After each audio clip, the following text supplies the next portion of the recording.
Okay. So இந்த session எதுக்கு அப்படின்னு பார்த்தீங்கன்னா, இந்த ஆர்டிஃபிஷியல் இன்டெலிஜென்ஸ் அப்படிங்கிற இந்த ஒரு டொமைன் வந்து ஹைப் ஃபேஸ்லேருந்து இப்போது ஹோப் அப்படின்ற ஒரு ஃபேஸ்க்கு வந்திருக்கு. அதாவது ஓவராக எக்ஸாக்ஸரேட் பண்ணி அதை ஹைப்பை வந்து நல்லா தூக்கி விட்டாங்க. இப்போது எல்லாருக்கும் ரியாலிட்டி புரிஞ்சிருச்சு. ரியாலிட்டி புரிய புரிய கொஞ்சம் கொஞ்சமாக இப்போது அது வந்து இது வந்து லைக் அந்த அளவுக்கு ஹைப் பண்ணுற அளவுக்கு பெரிய விஷயம் இல்லை. அட் த சேம் டைம் டோட்டலாக இது ஒரு பபுலும் கிடையாது. It's not a bubble, right? அதில் ஏதோ இருக்குது அப்படிங்கிறது எல்லாருக்கும் புரிய வருது. ஸோ இப்போ வந்து ஏதோ ஒரு வகையில் இது வந்து ஒரு ஹோப் கொடுக்குது. அண்ட் இண்டஸ்ட்ரியில் எல்லாமே வந்து சின்ன சின்ன இடங்களில் இது ரொம்ப யூஸ்ஃபுல்லாக இருந்துகிட்டு இருக்கு. ஓகேவா? அண்ட் இன்றைக்கி ஆக்சுவலாக நேற்றும் இன்றைக்கும் ஒரு கான்ஃபரன்ஸ் அட்டன் பண்ணியிருந்தோம். சென்னையில் வந்து டெக்எக்ஸ் கான்ஃபரன்ஸ் அப்படின்னு சொல்லிட்டு ஒரு கான்ஃபரன்ஸ் நடந்துருச்சு. நிறைய பேர் நான் பார்த்தேன் இன்றைக்கி நம்ம குரூப்பில் இருந்து நிறைய பேர் வந்திருந்தாங்க. ஸோ அதுலேயும் நிறைய டாக்ஸ் நடந்துச்சு. அந்த டாக்ஸில் எல்லாமே வந்து என்ன சொல்கிறாங்க அப்படின்னா, லைக் இது வந்து என்ன சொல்கிறது, எந்தெந்த இடத்துல வந்து இது ப்ரொடக்ஷனைஸ் ஆகி இந்த ஆர்டிஃபிஷியல் இன்டெலிஜென்ஸ் அப்படிங்கிறது மானிட்டரி பெனிஃபிட்டாக மாறி இருக்குது அப்படிங்கிறத பற்றி நிறைய டாக்ஸ்லாம் இருந்துச்சு. அதெல்லாம் நல்ல விஷயந்தான். ஆனால் எனக்கு என்ன தோணுச்சு அப்படின்னா, ஓவராலாக இந்த ஆர்டிஃபிஷியல் இன்டெலிஜென்ஸை வந்து வேறு டைரெக்ஷனில் கூப்பிட்டு போகிறாங்களோ அப்படின்னு எனக்கு தோணுச்சு. அதாவது என்னென்னா, ஃபார் எக்ஸாம்பிள் இப்போது நம்ம வந்து கம்ப்யூட்டர் இருக்குது அப்படின்ன உடனே நம்ம ஃபார் எக்ஸாம்பிள் இப்போ வந்து நம்ம கால்குலேட்டர் இருக்கிறது அப்படிங்கிறதுனால நம்ம வந்து மேத்தமேட்டிக்ஸை மறந்துட்டோம்ல. ஒரு சின்ன அடிஷன் சப்ராக்ஷன் கூட நம்ம மைண்டுக்குள்ளே போட தெரியாது நம்மளுக்கு. ஓகே, அது போடணுன்னா கூட நம்மளுக்கு ஏதாவது கால்குலேட்டர் ஏதாவது வேணும். ஸோ அந்த மாதிரி இப்போது இந்த ஜென்ரேட்டிவ் ஏஐ அப்படிங்கிற ஒரு கான்செப்ட் வந்ததுக்கப்புறம் என்ன பண்ணுறாங்க அப்படின்னா, யாருமே வந்து பேசிக்ஸை அண்டர்ஸ்டாண்ட் பண்ண மாட்டாங்க. பேசிக்ஸை அண்டர்ஸ்டாண்ட் பண்ணாமையே ஜென்ரேட்டிவ் ஏஐக்குள்ளே போயிடுறாங்க. அண்ட் அது மட்டும் இல்லாமல் எல்லா பிரச்சனைக்கும் ஒரே மருந்து அப்படிங்கிற மாதிரி போகிறாங்க. அதாவது எந்த பிரச்சனைனாலும் சரி அதை தூக்கின்னு போய் ஒரு சாட்ஜிபிட்ட கொடுத்துரு. ஃபார் எக்ஸாம்பிள் ஒரு கிளாஸிஃபிகேஷன் ப்ராப்ளம், ஒரு கிளாஸிஃபிகேஷன்னா ஒரு மெயில் வந்து ஸ்பேமா நாட் ஸ்பேமா அப்படின்னு கண்டுபிடிக்கணும். அப்போ அதை கண்டுபிடிக்கிறதுக்கு என்ன பண்ணுறாங்க, உடனே ஓகே ஓப்பன் ஏஐட்ட ப்ராம்ப்டாக உள்ளே கொடுத்துரு, அது வந்து ஸ்பேமா நாட் ஸ்பேமான்னு கண்டுபிடிச்சி கொடுத்துரும். இப்போ ஃபார் எக்ஸாம்பிள் ஒரு விஷயத்தை வந்து நம்ம ஐடென்டிஃபை பண்ணோம், ஒரு ப்ரெடிக்ட் பண்ணோம், ஒரு பேட்டர்னை ப்ரெடிக்ட் பண்ணோம் அப்படின்னா உடனே ஓப்பன் ஏஐட்ட கொடுத்து ப்ராம்ப்டை கொடுத்தா அது ப்ரெடிக்ட் பண்ணிடும். அப்படி எல்லா பிரச்சனைக்கும் ஒரே தீர்வு அப்படிங்கிற இடத்த நோக்கி போயிட்டு இருக்கிறாங்க. அண்ட் அதையும் எப்படி அவங்க பண்ணுறாங்க அப்படின்னா, லைக் நான் வந்து ரொம்ப வேகமான மாடல் வச்சுருக்கேன், நான் வந்து சூப்பரான மாடல் வச்சுருக்கேன், ஆனால் அது க்ளவுடில் தான் இருக்கும், நீ க்ளவுடுக்கு பே பண்ணு, க்ளவுடுக்குள்ளே வாங்க அப்படின்னு சொல்லிட்டு அந்த மாதிரி கூப்பிட்டு போகிறாங்க. ஓவரால் இண்டஸ்ட்ரியே அந்த டைரெக்ஷன்லாம் போகுது. ஸோ என்னுடைய அப்ஜெக்டிவ் என்ன அப்படின்னு பார்த்தீங்கன்னா, அந்த மாதிரி ஒரே எல்லா பிரச்சனைக்கும் ஒரே தீர்வு அப்படிங்கிறத விட்டுட்டு ஒவ்வொன்றுத்துக்கும் ஒவ்வொரு தீர்வு இருக்குது. இதை எல்லாத்துக்கும் நீங்கள் வந்து இந்த லார்ஜ் லாங்குவேஜ் மாடல் கூட தான் போகணுன்ற அவசியம் இல்லை. அதை விட வேறு வேறு அல்காரிதம் இருக்குது, சில பேசிக்ஸ் இருக்குது. இதெல்லாம் நீங்கள் படிச்சிங்க அப்படின்னா மட்டும்தான் உங்களால் ஒரு டேட்டா சயின்டிஸ்டாகவோ இல்லாட்டி ஒரு மிஷின் லேர்னிங் ஏஐஎம்எல் இன்ஜினியராகவோ மாற முடியும். வெறும் ஒரு சாட் ஜிபிடி கிட்டேயோ இல்லாட்டி இதுகிட்டயோ ஒரு ப்ராம்ப்டை உள்ளே கொடுத்து அந்த ஒரு ஏபிஐ வழியாக, உங்களுக்கு பைத்தான் தெரியும், நோட் ஜேஎஸ் தெரியும், ஜாவா தெரியும்னா அந்த ப்ரோக்ராமிங் லாங்குவேஜ் வழியாக அவங்களுடைய ஏபிஐக்கு கால் பண்ணி ரெஸ்பான்ஸ் வாங்கிறதுக்கு பேர் மிஷின் லேர்னிங் இன்ஜினியர் கிடையாது. ஓகேவா? அதுதான் நான் தெளிவாக சொல்ல வர்றது. எனக்கு ப்ராம்ப்ட் இன்ஜினியரிங் தெரியும், நான் வந்து ஓப்பன் ஏஐ வச்சு அதுக்கு மேலே ஒரு அப்ளிகேஷன் பில்ட் பண்ணியிருக்கேன், அதனால் I am a data scientist, அதனால் I am a AIML engineer அப்படின்னு உங்கள் பேருக்கு பின்னாடி போட்டுக்க முடியாது. அப்படி போட்டுக்கணுன்னா நீங்கள் உங்களுக்கு பேசிக்ஸ் தெரிஞ்சிருக்கணும், அதுக்கு பின்னாடி இருக்கிற மேத்தமேட்டிக்ஸ் தெரிஞ்சிருக்கணும். அதெல்லாம் தெரிஞ்சு ஒவ்வொரு அல்காரிதமும் எதுக்கு யூஸ் ஆகும், அதில் இருக்கிற ட்ராபேக்ஸ் என்ன, அதில் இருக்கிற அட்வான்டேஜ் என்ன, எதை எங்கே யூஸ் பண்ணணும், ஜென்ரேட்டிவ் ஏஐ எங்கே யூஸ் பண்ணணும், அந்த ஜென்ரேட்டிவ் ஏஐயில் ஓப்பன் ஏஐ என்ன பெஸ்ட்டாக இருக்குது, கிளாட் மாடல் எது பெஸ்ட்டாக இருக்குது, அப்புறம் ஜெமினி எதுக்கு பெஸ்ட்டாக இருக்குது, இந்த மாதிரி எல்லாத்தையும் தெரிஞ்சுக்கிட்டு கரெக்டான ப்ராப்ளத்தை ஐடென்டிஃபை பண்ணி இந்த ப்ராப்ளத்தை இப்படி தான் சால்வ் பண்ணணும். நீங்கள் ஓப்பன் ஏஐக்கெலாம் போகாதீங்க, லார்ஜ் லாங்குவேஜ் மாடலுக்கு போகாதீங்க, வெறும் இந்த கிளாஸிஃபிகேஷன் அல்காரிதம் வச்சே இதை முடிச்சிடலாமே, எதுக்கு நீங்கள் வந்து ஒரு எல்எல்எம்க்கு போகிறீங்க அப்படின்னு கேட்கக்கூடிய அளவுக்கு உங்களுக்கு நாலேஜ் இருக்கணும்னா you need to start from the basics. வேறு வழியே இல்லை. ஓகேவா? ஸோ அந்த ஒரு விஷயத்தை வந்து என்கரேஜ் பண்ணணும், அந்த ஒரு விஷயத்தை வந்து மோட்டிவேட் பண்ணணும் அப்படிங்கிறதுக்காக தான் இந்த session. So this session is all about starting artificial intelligence from the basics. உங்களுக்கு ஒன்றுமே தெரியலனா கூட பரவாயில்ல, இதுக்கு முன்னாடி நீங்கள் எதுவுமே படிச்சது இல்லைனா கூட பரவாயில்ல, ஆர்எல்ஸ் உங்களுக்கு ஓப்பன் ஏஐலாம் தெரியும் அப்படின்னா கூட பரவாயில்ல. This is very basic class. So இந்த கிளாஸ் நான் இப்போ ஸ்டார்ட் பண்ணுறேன். நான் கண்டினியூஸாக போக போக அடுத்தடுத்த மாதங்களில் அடுத்தடுத்த செஷன்லாம் நான் பண்ணுறேன். But this session is very basics to the இது fundamentals of machine learning. So first of all நம்ம வந்து பேசிக்ஸ்குள்ளே போகிறதுக்கு முன்னாடி ஒரு ப்ராட் பிக்சர், இந்த ஆர்டிஃபிஷியல் இன்டெலிஜென்ஸ்னால் என்ன, இதுக்குள்ளே எத்தனை டிபார்ட்மெண்ட் இருக்குது அப்படிங்கிறத பற்றி தெரிஞ்சுக்கிட்டு அதுக்கப்புறம் டக்குன்னு பேசிக்ஸ்குள்ளே போயிடலாம். ஸோ இந்த ஆர்டிஃபிஷியல் இன்டெலிஜென்ஸ்குள்ளே, ஸோ ஆர்டிஃபிஷியல் இன்டெலிஜென்ஸ் அப்படிங்கிறது இன்றைக்கி நேற்று உருவான ஒரு கான்செப்ட் கிடையாது. அது ரொம்ப நாளாக இருக்குது. 1950லேயே அதை கண்டுபிடிச்சிட்டாங்க. ஓகேவா? அதில் அங்கே கண்டுபிடிச்சி இன்னைய வரைக்கும் அது நிறைய அட்வான்டேஜ் ஸ்டெப் பை ஸ்டெப்பாக வளர்ந்து இன்றைக்கி இந்த லார்ஜ் லாங்குவேஜ் மாடல் அப்படிங்கிற இந்த ஒரு விஷயம் வந்திருக்கு. ஏன் வந்திருக்கு அப்படின்னா, இந்த கம்ப்யூட்டேஷனல் பவர், இன்றைக்கி வந்து நம்ம கம்ப்யூட்டரை வந்து ஒரு பெரிய மேத்தமேட்டிக்கல் கால்குலேஷனை ரொம்ப வேகமாக கிராஃபிக்கல் ப்ராசஸ் யூனிட் வச்சுட்டு நம்மளால் பர்ஃபார்ம் பண்ண முடியும் அப்படிங்கிறதுனால இன்றைக்கி அது பெருசாக வளர்ந்துருக்கு. பட் இதனோட ரிசர்ச்லாம் ரொம்ப நாளாக நடந்திருக்கு. எப்போவோ இதெல்லாம் கண்டுபிடிச்சிட்டாங்க. ஸோ இன்றைக்கி தான் அது வந்து எக்ஸ்பிரிமெண்ட், அதாவது ஹியூமன் யூஸுக்கு வந்திருக்கு. ஓகேவா? ஸோ ஆர்டிஃபிஷியல் இன்டெலிஜென்ஸ் அப்படின்றது ஒரு ப்ராடர் டொமைன். ஓகேவா? அதுக்குள்ளே வந்து நீங்கள் எல்லாத்தையும் தூக்கி அதுக்குள்ளே போடலாம். ஒரு பெரிய அம்பர்லா மாதிரி நினச்சிக்கோங்க. அந்த அம்பர்லாக்குள்ளே ஃபஸ்ட்டு மிஷின் லேர்னிங் தான் உருவாச்சு. ஓகே, மிஷின் லேர்னிங் அப்படிங்கிறது தான் ஒரு concept. So what is machine learning அப்படின்னா, நான் எல்லாரும் நினைப்போம் வந்து ஒரு மிஷின் லேர்ன் பண்ணுது, அதனால தான் அதுக்கு பேர் மிஷின் இஸ் லேர்னிங் அப்படின்னு நினைப்போம். ஆக்சுவலாக மிஷின் லேர்னிங்கான அர்த்தம் வந்து அது கிடையாது. மிஷின் லேர்னிங் அப்படின்னா என்னென்னா, மேத்தமேட்டிக்ஸில் ஒரு வார்த்தை இருக்குது. அந்த வார்த்தைக்கு பேர் என்னென்னா ஃபங்க்ஷன் மிஷின் அப்படின்னு சொல்லுவாங்க. It is called function machine.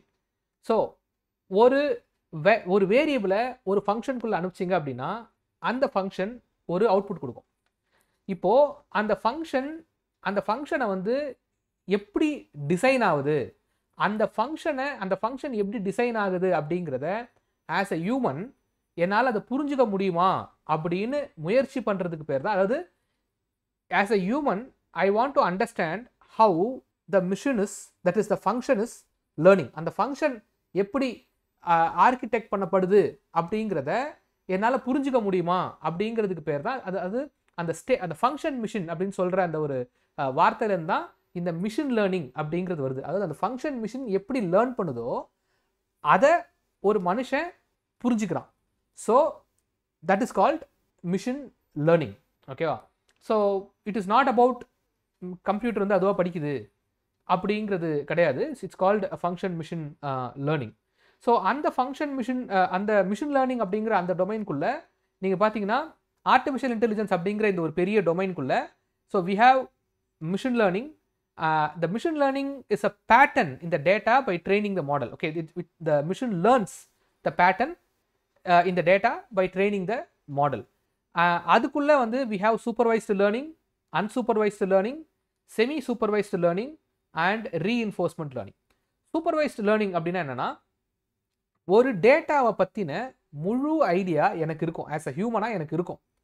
நான் இப்போது அந்த மிஷினுக்கு இது ஆப்பிள், இது ஆரஞ்சு அப்படின்னு அது சொல்லிக் கொடுக்க போகிறேன்.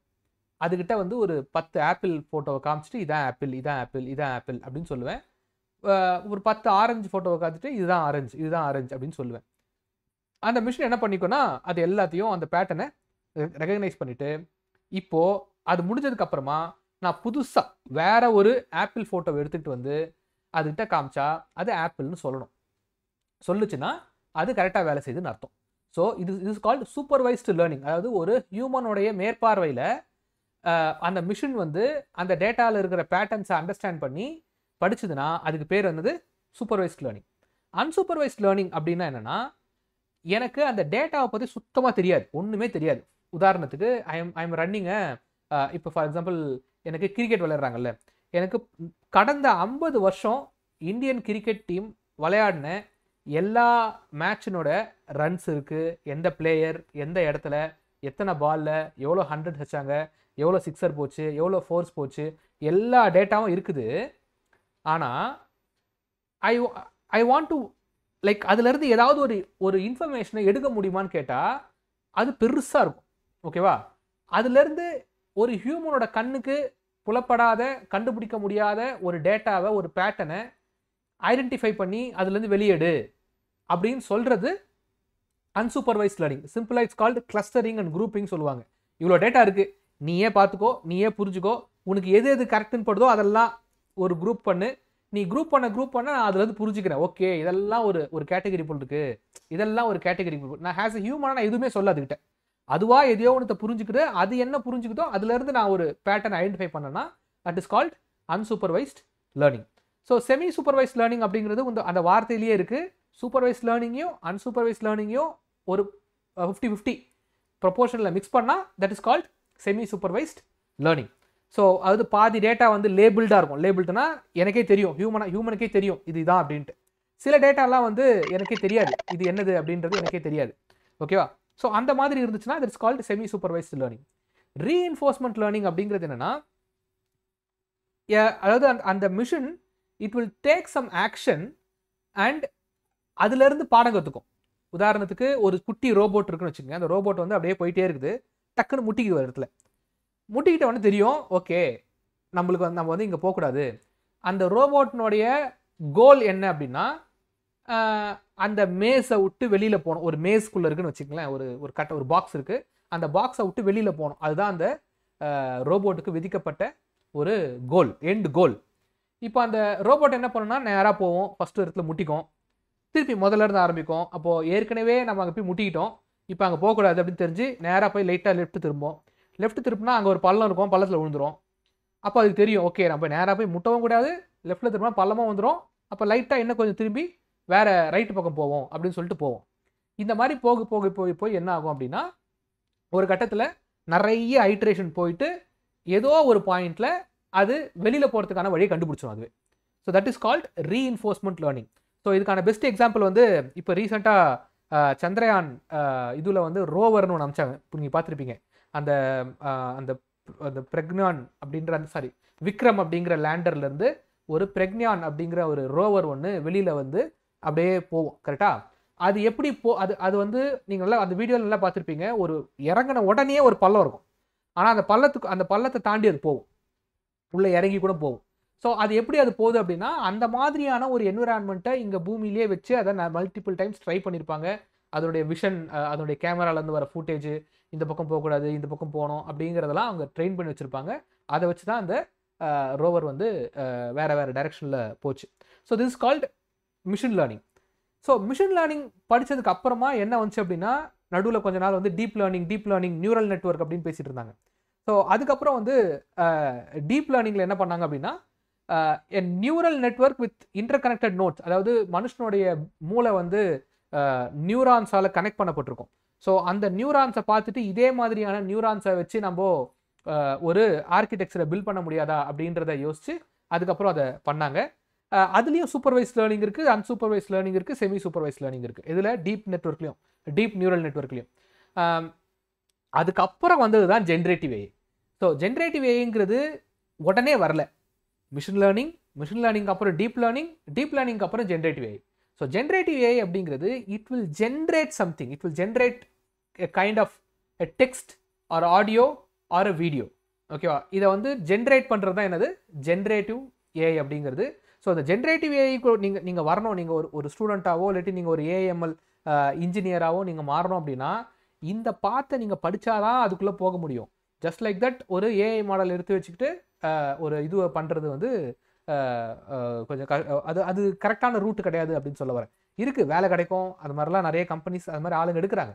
பட் இருந்தாலும் that is not the real AML அப்படின்னு சொல்ல வரேன் நான். ஓகேவா? சரி, okay. What is artificial intelligence? ஓகேவா? சின்ஸ் இந்த குரூப்பில் ஜாயின் பண்ணவங்க கிட்டத்தட்ட 47 பேர் இருக்கீங்க, வெரி குட். ஸோ குரூப்பில் ஜாயின் பண்ணவங்க எல்லாருமே வந்து ப்ரோக்ராமர்ஸ்னு நினைக்கிறேன்.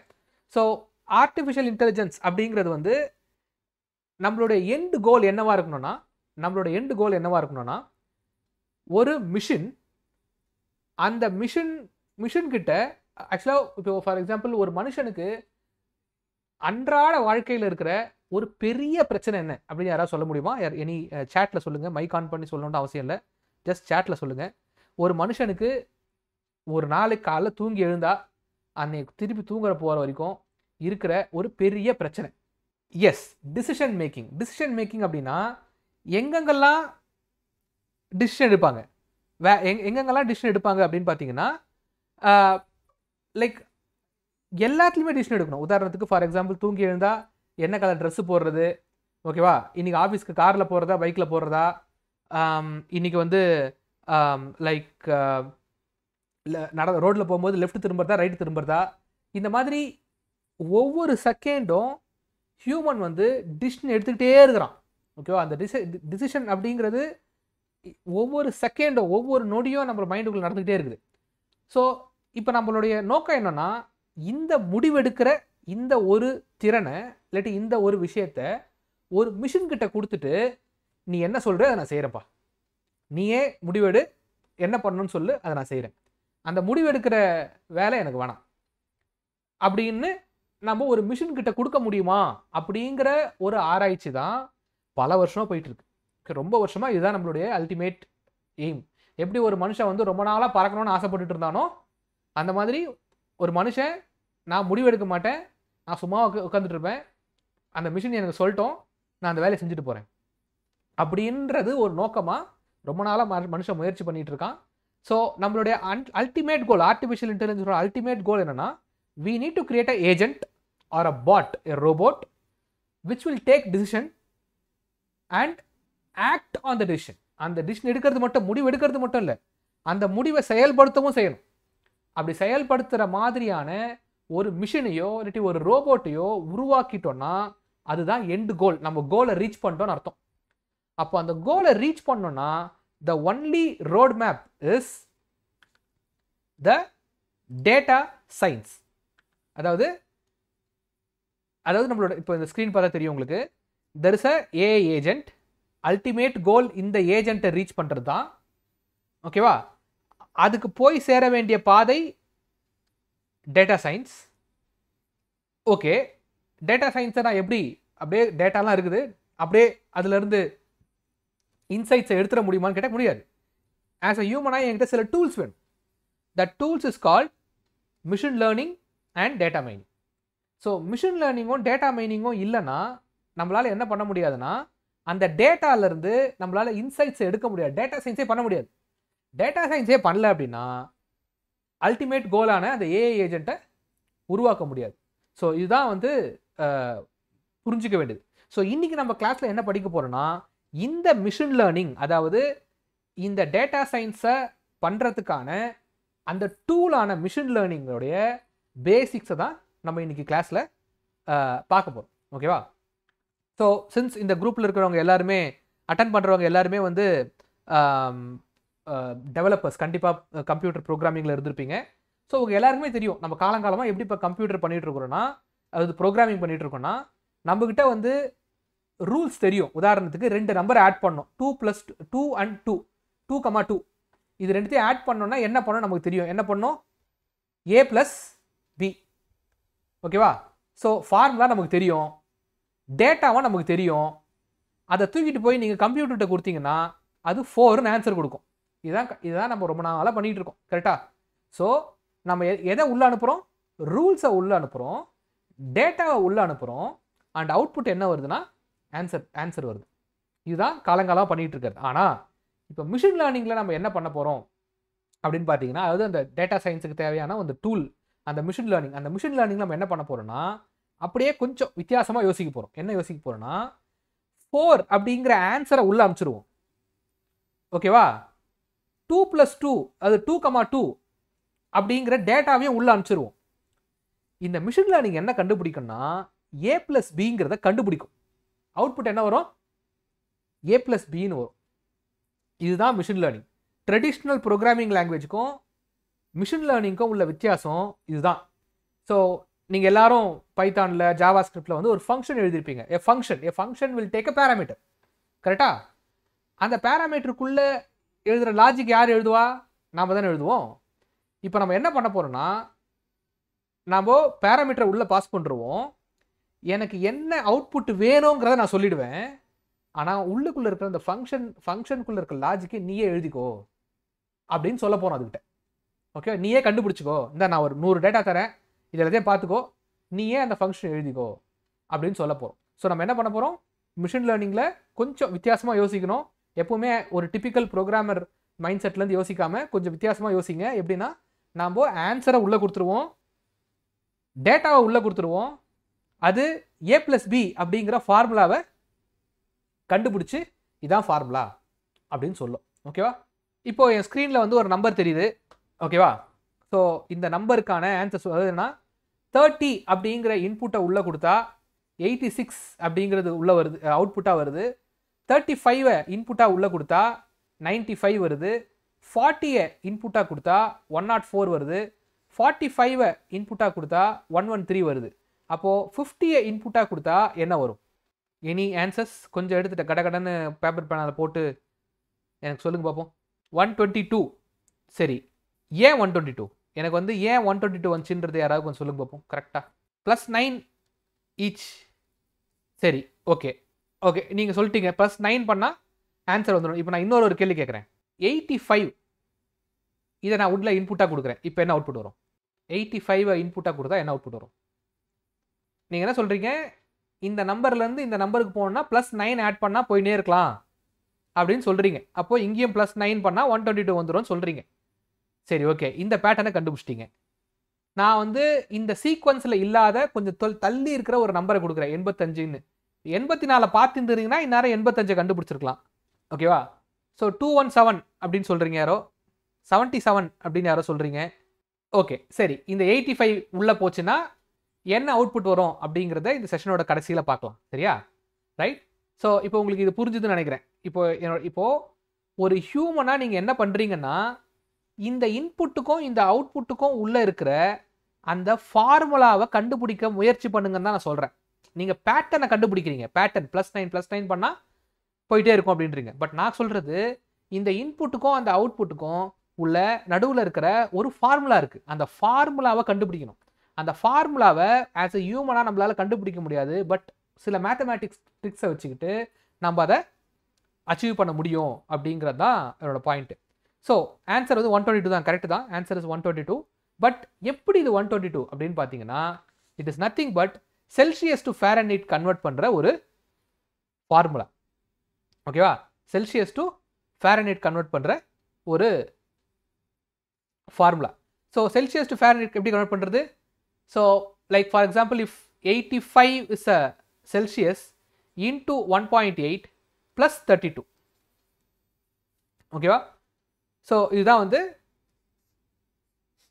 அதனுடைய இப்போ 85 செல்சியஸ்னா இதை போட்டிங்கன்னா என்ன வருதோ அதுதான் ஆன்சர். ஓகேவா?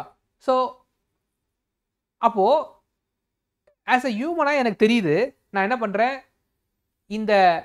இந்த மாதிரியான ஒரு கால்குலேஷன் செல்சியஸை வந்து ஃபாரன்ஹீட்டாக கன்வெர்ட் பண்ணுறதுக்கு இதான் ஃபார்முலான்னு தெரியும் எனக்கு. இப்போ நான் என்ன பண்ண போகிறேன், இந்த ஃபார்முலாவை கம்ப்யூட்டர்கிட்ட வந்து மறைக்க போகிறேன். மறைச்சிட்டு வெறும் இன்புட்டையும் அவுட்புட்டையும் மட்டும் கம்ப்யூட்டர்கிட்ட கொடுத்து நான் என்ன முயற்சி பண்ண போகிறேன்னா, இந்த கம்ப்யூட்டர் இந்த 1.8ஐயும் 32ஐயும் கண்டுபிடிக்குதா? கண்டுபிடிச்சிருச்சுன்னா அதுக்கு பேர் தான் மிஷின் லேர்னிங். நான் ஏற்கனவே சொன்னேன், இப்போது ட்ரெடிஷ்னல் ப்ரோக்ராமிங் லாங்குவேஜ் என்ன பண்ணுவீங்க, ஒரு ஃபங்க்ஷன் எழுதுவீங்க, அந்த function will get a input and அதில் என்ன பண்ணுவீங்க, x இன்ட்டு 1.8 + 32ன்னு போட்டுருவீங்க, அப்புறம் ரிட்டர்ன் போட்டுருவீங்க. ஓகேவா? இது ட்ரெடிஷ்னல் ப்ரோக்ராமிங் லாங்குவேஜ். இப்போ நான் என்ன பண்ண போகிறேன்னா, நான் ஒரு ஃபங்க்ஷன் இருக்குது, அந்த ஃபங்க்ஷனுக்கு எக்ஸை மட்டும் பாஸ் பண்ண போகிறேன் and I am going to say that எனக்கு ஃபார் எக்ஸாம்பிள் 30 உள்ளே போச்சுன்னா எனக்கு 86 வெளியே வரணும் அப்படின்னு சொல்ல போகிறேன். இப்போ இந்த ஃபங்க்ஷன் என்ன பண்ண போகுதுன்னா, நடுவில் இருக்கிற இந்த ஃபார்முலாவை மட்டும் அது கண்டுபிடிச்சி எனக்கு என்ன சொல்ல போகுதுன்னா 1.8 and 32ன்னு சொல்ல போகுது. அப்படி சொல்லிடுச்சுன்னா அது கொடுக்கப்பட்ட டேட்டாவை வச்சுக்கிட்டு அது என்ன பண்ண போகுது, அந்த பேராமீட்டர், ஓகே இதுக்கு பேர் தான் வந்து பேராமீட்டர்ஸ், ரைட், இந்த பேராமீட்டர்ஸை கண்டுபிடிக்க போகுது அப்படிங்கிறது தான் பாயிண்ட். ஓகேவா? ஸோ நம்ம என்ன பண்ண போகிறோம்னு புரிஞ்சுதா? த்ரூ அவுட் திஸ் கிளாஸ் நம்ம என்ன பண்ண போகிறோன்னா, இந்த 4 நம்பரை வந்து ஒரு ரெஃபரன்ஸ்க்கு எடுத்துக்க போகிறோம். இந்த 4 நம்பரையும் எடுத்துக்கிட்டு அந்த நமக்கு தெரியும், ஆஸ் அ ஹியூமனாக நமக்கு தெரியும் 1.8 32 இருந்துச்சுன்னா இந்த நம்பர்லாம் கரெக்டாக வந்துடும் நமக்கு தெரியும். நான் என்ன பண்ண போகிறேன், அதை கம்ப்யூட்டர்கிட்ட வந்து கொடுத்து மறைச்சிட்டு, ஓகேவா, ஜஸ்ட் லைக் தட் இன்புட்டையும் அவுட்புட்டையும் மட்டும் கொடுக்குறேன். அது அந்த 1.8 32 கண்டுபிடிக்குதா அப்படிங்கிறத பார்க்கலாம். ஓகேவா? ரெடியா? Closed form solution. ஓகே, என்ன அல்காரிதம் யூஸ் பண்ணலாம்? இப்போ இதை பண்ணுறதுக்கு ஒரு அல்காரிதம் வேணும் நமக்கு. ஓகேவா? ஸோ 1795ல் 95லேருந்து 98 இந்த இடைப்பட்ட இந்த 3 வருஷம் கேப்பில், ஓகேவா, இந்த கார்ல் ஃப்ரெட்ரிச் காஸ் அப்படிங்கிறவர் என்ன பண்ணிருக்காரு அப்படின்னா, க்ளோஸ்டு ஃபார்ம் சொல்யூஷன் அப்படின்னு சொல்லிட்டு ஒரு சொல்யூஷனை கண்டுபிடிச்சிருக்காரு. இந்த க்ளோஸ்டு ஃபார்ம் சொல்யூஷனில் அவர் என்ன சொல்றாரு அப்படின்னா, இந்த மேத்தமேட்டிக்கல் ஈக்குவேஷனை நீங்கள் போட்டிங்க அப்படின்னா, ஒரு இன்புட்டுக்கும் ஒரு அவுட்புட்டுக்கும் நடுப்பட்ட இருக்கிற அந்த பேராமீட்டர்ஸ், அந்த பேராமீட்டர்ஸை இந்த க்ளோஸ்டு ஃபார்ம் சொல்யூஷன் மூலிமா கண்டுபிடிக்கலாம் அப்படின்னு யார் சொல்கிறா? நான் சொல்ல, கார்ல் ஃப்ரெட்ரிச் காஸ் அப்படிங்கிறவர் சொல்கிறார். இப்போ நம்மக்கிட்ட ஒரு டேட்டா இருக்குது. அந்த டேட்டாவை தூக்கி இவர் சொன்ன இந்த ஃபார்முலாவில் போட்டு அந்த 1.8 32 வருதா அப்படிங்கிறத பார்க்கலாம். அதுக்கு முன்னாடி நம்ம எல்லாரும் 8ஆம் கிளாஸில் மேட்ரிக்ஸ்னு ஒன்று படிச்சிருப்போம். கரெக்டா? மேட்ரிக்ஸ் எப்படி இருக்கும்? மேட்ரிக்ஸ் இந்த மாதிரி இருக்கும்ல. ஓகே, ஸோ நம்ம என்ன பண்ண போறோம்னா, நம்மகிட்ட இருக்கிற டேட்டாவை மேட்ரிக்ஸாக மாற்ற போகிறோம். ஓகே, மேட்ரிக்ஸாக மாற்றி அதில் சில மல்டிப்ளிகேஷன் அடிஷன்லாம் பண்ண போகிறோம். எல்லாமே 8th ஸ்டாண்டர்டில் படித்த மேக்ஸ் தான். எதுவும் புதுசாலாம் எதுவும் கிடையாது. Every thing is very easy. நான் அதை அப்படியே ஸ்டெப் பை ஸ்டெப்பாக சொல்கிறேன். நீங்களும் அப்படியே பேப்பர் பேனால் போட்டுகிட்டே வாங்க. ஓகேவா? ஸோ ஸ்க்ரீன் தெரியுதுன்னு நினைக்கிறேன். ஸோ இந்த இடத்துல ஃபார்முலா பார்த்தீங்கன்னா, எக்ஸுங்கிறது என்னென்னா நம்மக்கிட்ட இருக்கிற டேட்டா. ஓகேவா? ஸோ வாட் இஸ் எக்ஸ் அப்படின்னு பார்த்தீங்கன்னா, எக்ஸ் அப்படிங்கிறது வந்து ஒரு மேட்ரிக்ஸ். இந்த 30, 35, 40, 45 எங்கேருந்து வந்து தெரியுதா? இதுதான் நம்மளுடைய அந்த செல்சியஸ்னுடைய இன்புட். ஒய்ங்கிறது அதோட அவுட்புட். 86, 95, 104, 113. ஸோ 30 உள்ளே கொடுத்தா 86 வரும், 35 உள்ளே கொடுத்தா 95 வரும், 45 உள்ளே கொடுத்தா 40 உள்ளே கொடுத்தா 104 வரும், 45 உள்ளே கொடுத்தா 113 வரும். இதுதான் நம்மளுடைய மேட்ரிக்ஸ். ஸோ நம்மகிட்ட இப்போ எக்ஸ் கிடச்சிருச்சு, ஒய் கிடச்சிருச்சு. ஓகேவா? இப்போது நான் அதை ஒரு மேட்ரிக்ஸாக மாற்றிட்டேன். ஆனால் மேட்ரிக்ஸாக மாற்றும் போது நான் இந்த எக்ஸில் மட்டும் முன்னாடி 1 1 1 1 அப்படின்னு ஆட் பண்ணியிருக்கேன். நான் ஏன் இதை ஆட் பண்ணேன்? நான் ஏன் இதை வந்து 1 இல்லாமல் வெறும் இதை மட்டுமே மேட்ரிக்ஸாக வச்சுருக்கலாமே, ஏன் இந்த இடத்துல 1 ஆட் பண்ணேன் அப்படின்னு ஒரு கேள்வி இருக்குல்ல. அந்த கேள்விக்கு என்ன பதில்னா, திஸ் இஸ் கால்ட் பயாஸ். ஓகேவா? எப்போவுமே ஒரு மேத்தமேட்டிக்கல் இதுவில் வந்து பயாஸ் அப்படின்னு ஒருத்த ஆட் பண்ணுவாங்க. ஏன் ஆட் பண்ணுவாங்கன்னு நான் சொல்கிறேன். ஓகே, பயாஸ்னா என்ன? பயாஸ்னா அது அப்படியே தமிழில் டிரான்ஸ்லேட் பண்ணிங்கன்னா சார்பு. அதாவது ஒரு பக்கமாக சாயறது. ஸோ ஏன் சாயணும், எதுக்கு சாயணும், நான் ஏன் இந்த இடத்துல 1 ஆட் பண்ணேன் அப்படின்னு பார்த்தீங்கன்னா, உதாரணத்துக்கு நான் ஒரு எக்ஸாம்பிள் சொல்கிறேன். ஒரு ஐஸ்கிரீம் இருக்குது. ஐஸ்கிரீமோட விலை என்ன அப்படின்னு பார்த்தீங்கன்னா, 2 ரூபாய் இன்டூ நம்பர் ஆஃப் ஸ்கூப்ஸ். அதாவது அந்த ஐஸ்கிரீம் மேலே நீங்கள் 2 ஸ்கூப் வைக்கிறீங்கன்னா, விச் மீன்ஸ் தட் 2 இன்டூ 2 4 ரூபாய் அப்படின்னு அர்த்தம். இதுவே 10 ஸ்கூப் வைக்கிறீங்கன்னா 2 இன்டூ 10. ஓகேவா? 5 ஸ்கூப் மேலே மேலே மேலே வைக்கிறீங்க அப்படின்னா 2 இன்டூ 5. இதுதான் அதனுடைய ஃபார்முலான்னு ஆஸ் ஐஸ்கிரீம் கடை ஐஸ்கிரீம் விற்கிற ஒரு வியாபாரியாக நான் இந்த ப்ரைஸை செட் பண்ணுறேன். ஓகேவா? இப்போ என்ன சிக்கல் நடக்கும் அப்படின்னா, யாராவது ஒருத்தர் வந்து எனக்கு எந்த ஸ்கூப்புமே வேண்டாம், எனக்கு கோனை மட்டும் கொடு அப்படின்னு கேட்குறாங்கன்னா, இந்த ஃபார்முலாவை 2 இன்டூ 0 எந்த ஸ்கூப்புமே வைக்கலை. அப்போ என்ன ஆகிடும், நான் வெறும் கோனை காசே வாங்காமல் கொடுக்க வேண்டிய நிலைமைக்கு நான் வந்துடுவேன். கரெக்டா? ஸோ அதுதான் அதில் இருக்கிற சிக்கல். ஸோ இந்த 2 இன்டூ ஸ்கூப், அந்த ஸ்கூப் 0வாக இருந்துச்சுன்னா, இந்த ஐஸ்கிரீமில் எந்த விதமான ஸ்கூப்புமே இல்லைன்னா 2 இன்டூ 0 0 ஆகிடும். ஓகேவா? அப்போது ஒரு ப்ராடக்டினுடைய பேஸ் ப்ரைஸ் இருக்குல்ல, அந்த பேஸ் ப்ரைஸில் நம்ம 0 வர வைக்கக்கூடாது. ஓகே, அதுக்காக எப்பவுமே வந்து ஒரு பயாஸ் ஆட் பண்ணுவாங்க. அந்த பயாஸ் என்ன பண்ணும் அப்படின்னா, இங்கே பாருங்க, எப்பவுமே ஃபார்முலாவே என்ன பண்ணுவாங்கன்னா 2 இன்டூ ஸ்கூப்ஸ் ப்ளஸ் 1 அப்படின்ட்டுருவாங்க. ஓகேவா? ஸோ என்னன்னா இந்த 1 தான் பயாஸ், ரைட்? ஸோ இப்போ 2 இன்டூ 0 ப்ளஸ் 1னா கூட எனக்கு நான் ஒன்றுமே இல்லாத ஒரு எம்டி கோனை உங்ககிட்ட கொடுத்தனா கூட நான் 2 ரூபா வாங்குவேன். ஓகேவா? அதில் ஸ்கூப்ஸ் வைக்க வைக்க வைக்க எனக்கு விலை ஏறும். பட் இருந்தாலும் என்னது, அந்த எம்டி ஸ்கூப்பை உங்கள் கையில் கொடுக்கும்போது நான் கண்டிப்பாக 2 ரூபா வேணும் அப்படின்னு கேட்பேன். ஸோ இதுக்காக தான் நம்ம எப்பவுமே அந்த மேத்தமேட்டிக்கல்ஸில் ஒரு பயாஸை நம்ம எப்பவுமே ஆட் பண்ணுறோம். ஓகேவா? ரைட். ஸோ உங்களுக்கு பயாஸ் ஏன் ஆட் பண்ணுறோம் அப்படிங்கிறது புரிஞ்சுது. இப்போ நம்மகிட்ட எக்ஸ் இருக்குது, ஒய் இருக்குது, நம்மகிட்ட இந்த ஃபார்முலா இருக்குது, க்ளோஸ்டு ஃபார்ம் சொல்யூஷனுடைய ஃபார்முலா இருக்குது. இது அப்படியே நம்ம என்ன பண்ணலாம், we can put it into the, நான் இப்போது எக்ஸும் ஒய்யும் இந்த இடத்துல வச்சுக்கிறேன். ஓகேவா? எக்ஸ் டிரான்ஸ்போஸ் மேட்ரிக்ஸ்னு ஒன்று படிச்சிருப்பீங்க. டிரான்ஸ்போஸ்னா என்னன்னா, கன்வெர்ட் த ரோஸ் இன்டு காலம் அண்ட் காலம் இன்டு ரோஸ்.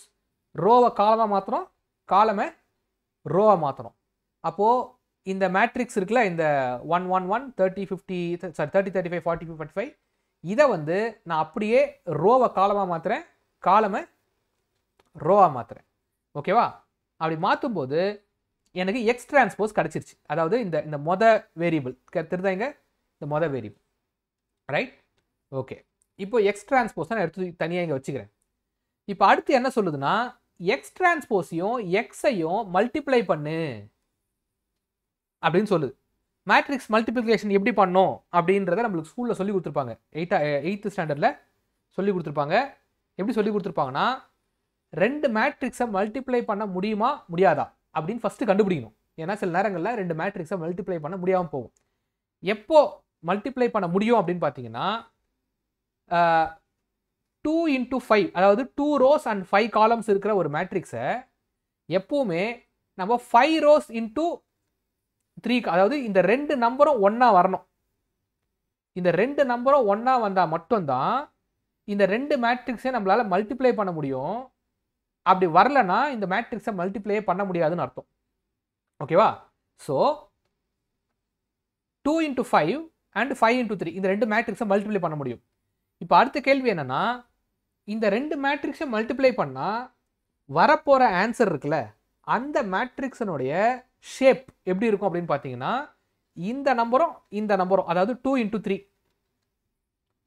ஸோ 2 இன்டூ 5ஐயும் 2 இன்டூ 5 மேட்ரிக்ஸையும் 5 இன்டூ 3 மேட்ரிக்ஸையும் மல்டிப்ளை பண்ணிங்கன்னா வரப்போகிற அவுட்புட் மேட்ரிக்ஸ் கண்டிப்பாக 2 இன்டூ 3 தான் இருக்கும். ஓகேவா? ஸோ இதான் லாஜிக்.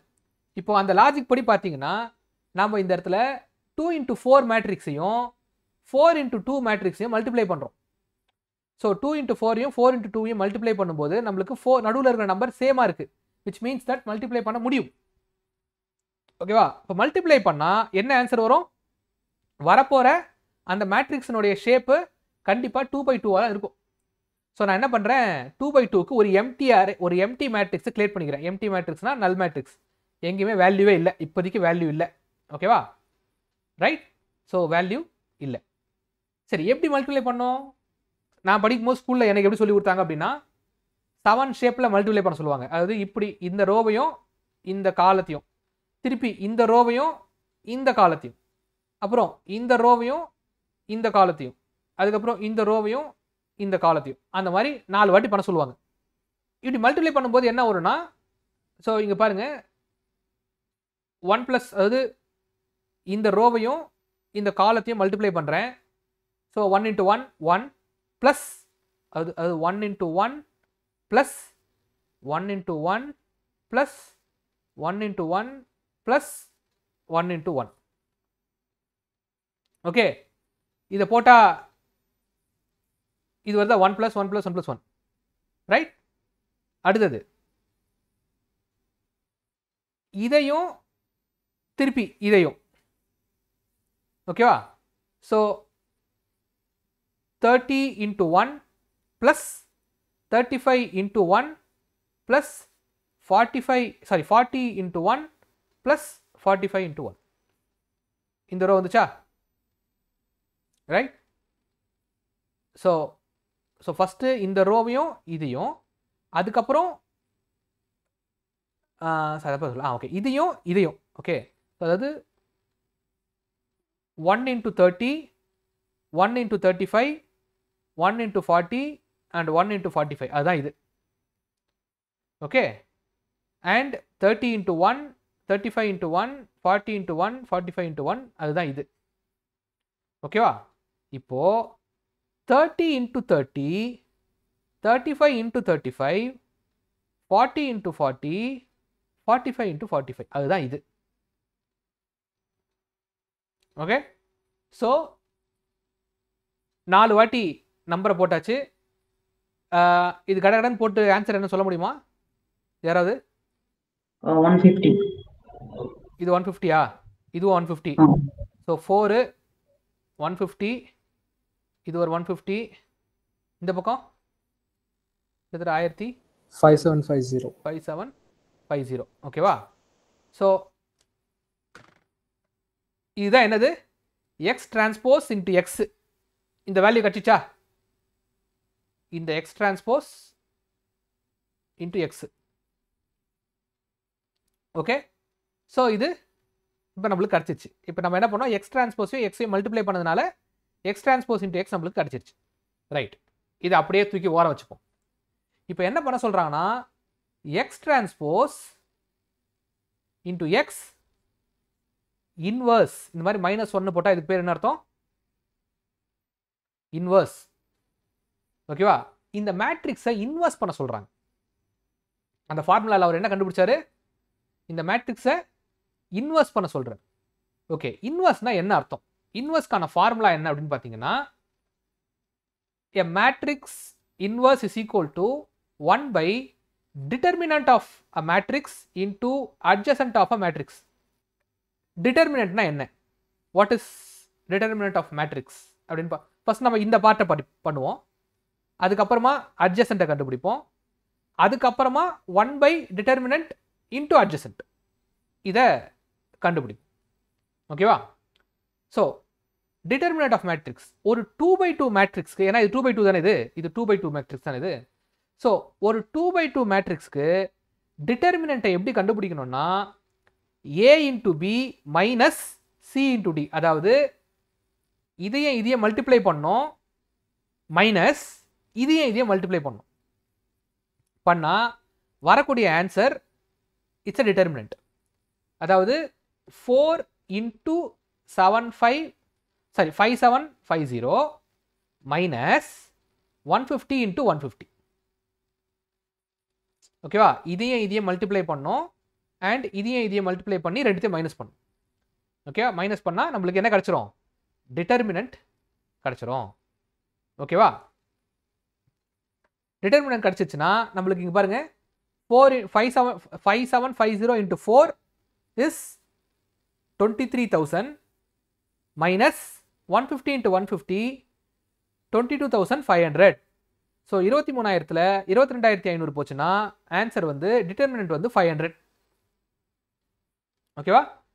Determinant is 500. அப்போ டிட்டர்மினன்ட் கண்டுபிடிச்சாச்சு, 500ன்னு கண்டுபிடிச்சாச்சு. ஓகேவா? அந்த 500 தூக்கி வச்சுப்போம். இப்போ அடுத்தது அட்ஜசண்ட்டுக்கு போவோம். ஓகேவா? ஸோ இங்கே பாருங்க, டிட்டர்மினன்ட் வந்து நம்மளுக்கு 500 வந்துருச்சு, அது தூக்கி ஓர வச்சிட்டேன். இப்போ நம்ம டிட்டர்மினன்ட் கண்டுபிடிச்சாச்சு. அடுத்தது we are going to do adjacent. Adjacent is also very simple. 2x2 மேட்ரிக்ஸ்க்கு adjacent கண்டுபிடிக்கிறது என்ன பண்ணோம்னா, you need to இதை ரெண்டுத்தையும் இன்டர்சேஞ்ச் பண்ணோம். அதாவது இந்த 570யும் 4ஐயும் இன்டர்சேஞ்ச், அந்த பிளேஸை இன்டர்சேஞ்ச் பண்ணணும். ஓகேவா? அதாவது 5750 இங்கே போயிடணும், 4 இங்கே வந்துடணும். அண்ட் இந்த 150 என்ன சைனில் இருக்கோ அந்த சைனை மாற்றணும். ஒருவேளை மைனஸாக இருந்துச்சுன்னா ப்ளஸ்ஸாக மாற்றணும், ப்ளஸ்ஸாக இருந்துச்சுன்னா மைனஸாக மாற்றணும். இப்போ இங்கே ப்ளஸ்ஸாக இருக்குது, அதனால் -150 அண்ட் -150 அப்படின்னு மாற்றிக்கிறேன். ஓகேவா? ஸோ என்ன சொல்கிறாங்க அப்படின்னா, நல்லா பாருங்க, இங்கே A11 அண்ட் A22 என்ன பண்ணுமா, இன்டர்சேஞ்ச் பண்ணணுமா. ஓகே, A12வையும் A21ஐயும் சைன் சேஞ்ச் பண்ணணுமா. ஸோ அந்த மாதிரி பண்ணோன்னா நம்மளுக்கு இங்கே பாருங்கள், இந்த ஃபார்முலா இங்கே வச்சுருக்கேன். ஸோ இந்த 5750வும் 4ம் இடம் மாறிடுச்சு தெரியுதா. இது இங்கே போயிடுச்சு, இது இங்கே வந்துருச்சு. அண்ட் 150யும் 150யும் சைன் சேஞ்ச் ஆயிடுச்சு, ரைட். ஸோ அதனால் வி காட் அட்ஜசன்ட் ஆஃப் ஏ. நம்மளுக்கு டிட்டர்மினன்ட் ஆஃப் ஏவும் கிடச்சிருச்சு, அட்ஜசன்ட் ஆஃப் த ஏவும் கிடச்சிருச்சு. இப்போ நம்ம அப்படியே ஃபார்முலா படி 1/500 இன்டூ அட்ஜசன்ட், அவ்வளோதான். 1/500 இன்டூ அட்ஜசன்ட். ஓகேவா. இதை போட்டிங்கன்னா உங்களுக்கு 11.5 மைனஸ் 0.3 மைனஸ் 0.3 அண்ட் 0.0008 சாரி 008 அப்படிங்கிற இது கிடச்சிரும். இப்போ நம்ம இந்த ஃபார்முலாவோட ஃபஸ்ட்டு போர்ஷனை முடிச்சிட்டோம். நம்மளுக்கு என்னது, ஃபார்முலாவுடைய ஃபஸ்ட்டு போர்ஷன் கிடச்சிருச்சு. ஸோ இங்கே எடுத்து எழுதி வச்சுக்கிறேன். இங்கே பாருங்கள், 11.5 மைனஸ் 0.3 மைனஸ் 0.3 0.008 இது வந்து கிடச்சிருச்சு. So we got the first portion. ஓகேவா. சரி, இப்போ செகண்ட் போர்ஷன் போகலாம். செகண்ட் போர்ஷன் ரொம்ப easy. X transpose into Y.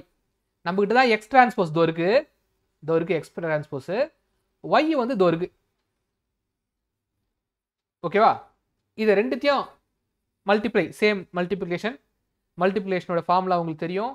இது வந்து 2/4 அண்ட் 2/4 மேட்ரிக்ஸையும் 4x1 மேட்ரிக்ஸையும் மல்டிப்ளை பண்ண முடியுமான்னு கேட்டால் மல்டிப்ளை பண்ண முடியும். வர ஆன்சர் கண்டிப்பாக 2x1 தான் வரும். ஓகேவா. ஸோ 2x1 மேட்ரிக்ஸ் தான் வந்திருக்கு. ஓகே, இப்போ நம்மளுடைய செகண்ட் போர்ஷனும் கிடச்சிருச்சு, ரைட். ஓகேவா. இப்போ சிம்பிள், இந்த ஃபஸ்ட்டு போர்ஷனையும் செகண்ட் போர்ஷனையும் அப்படியே மல்டிப்ளை பண்ணிங்கன்னா, அதாவது இங்கே பாருங்கள், ஃபஸ்ட்டு போர்ஷன் இது, செகண்ட் போர்ஷன் இது ரெண்டுத்தையும் மல்டிப்ளை பண்ணிங்கன்னா, ஓகே, அப்படியே பண்ண முடியுமா? எஸ். ஏன்னா இது 2x2 மேட்ரிக்ஸு, இது 2x1 மேட்ரிக்ஸு. மல்டிப்ளை பண்ண முடியுமான்னு கேட்டால் கண்டிப்பாக பண்ண முடியும், ஏன்னா ரெண்டும் சேமாக இருக்குது. மல்டிப்ளை பண்ணால் வர ஆன்சர் என்னவாக இருக்கும்? 2/1 மேட்ரிக்ஸாகவும் இருக்கும், கரெக்டாக. ஸோ 2/1 மேட்ரிக்ஸ்க்கு நான் ஒரு எம்டி நல் மேட்ரிக்ஸ் போட்டுக்கிறேன். இப்போ நான் எப்பவுமே பண்ணுற மாதிரியான அந்த மேட்ரிக்ஸை நான் என்ன பண்ணுறேன், 11.5 இன்டூ திஸ் 398 அண்ட் மைனஸ் இது ஃபஸ்ட்டு ரோ, இது முடிஞ்சுதா.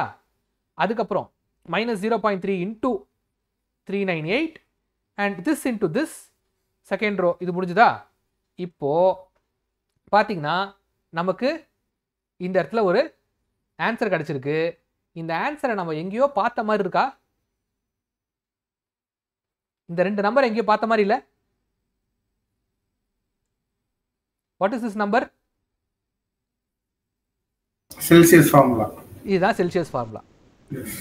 அப்போ ஒரு இன்புட்டுக்கும் ஒரு அவுட்புட்டுக்கும் நடுவில் இருக்கிற அந்த இடைப்பட்டத்தில் இருக்கிற அந்த நம்பர், அந்த ரெண்டு வேல்யூவை இந்த க்ளோஸ்டு ஃபார்ம் சொல்யூஷன் நம்மளுக்கு எக்ஸாக்டாக கொடுத்துருச்சு. இதுக்கப்புறம் நான் எந்த நம்பரோனாலும் சரி, என்ன நம்பரு, ஃபார் எக்ஸாம்பிள் திடீர்னு 85 அப்படின்னு சொன்னால், 90 அப்படின்னு சொன்னால், ஸோ அப்படியே நான் என்ன பண்ணுவான், அந்த அந்த அந்த அந்த ஃபார்முலாவை நான் இந்த இடத்துல போட்டுருவேன். 32 இன்டூ போட்டோன்னா நம்மளுக்கு ஆன்சர் வந்துடும். So this is called one of the basic machine learning.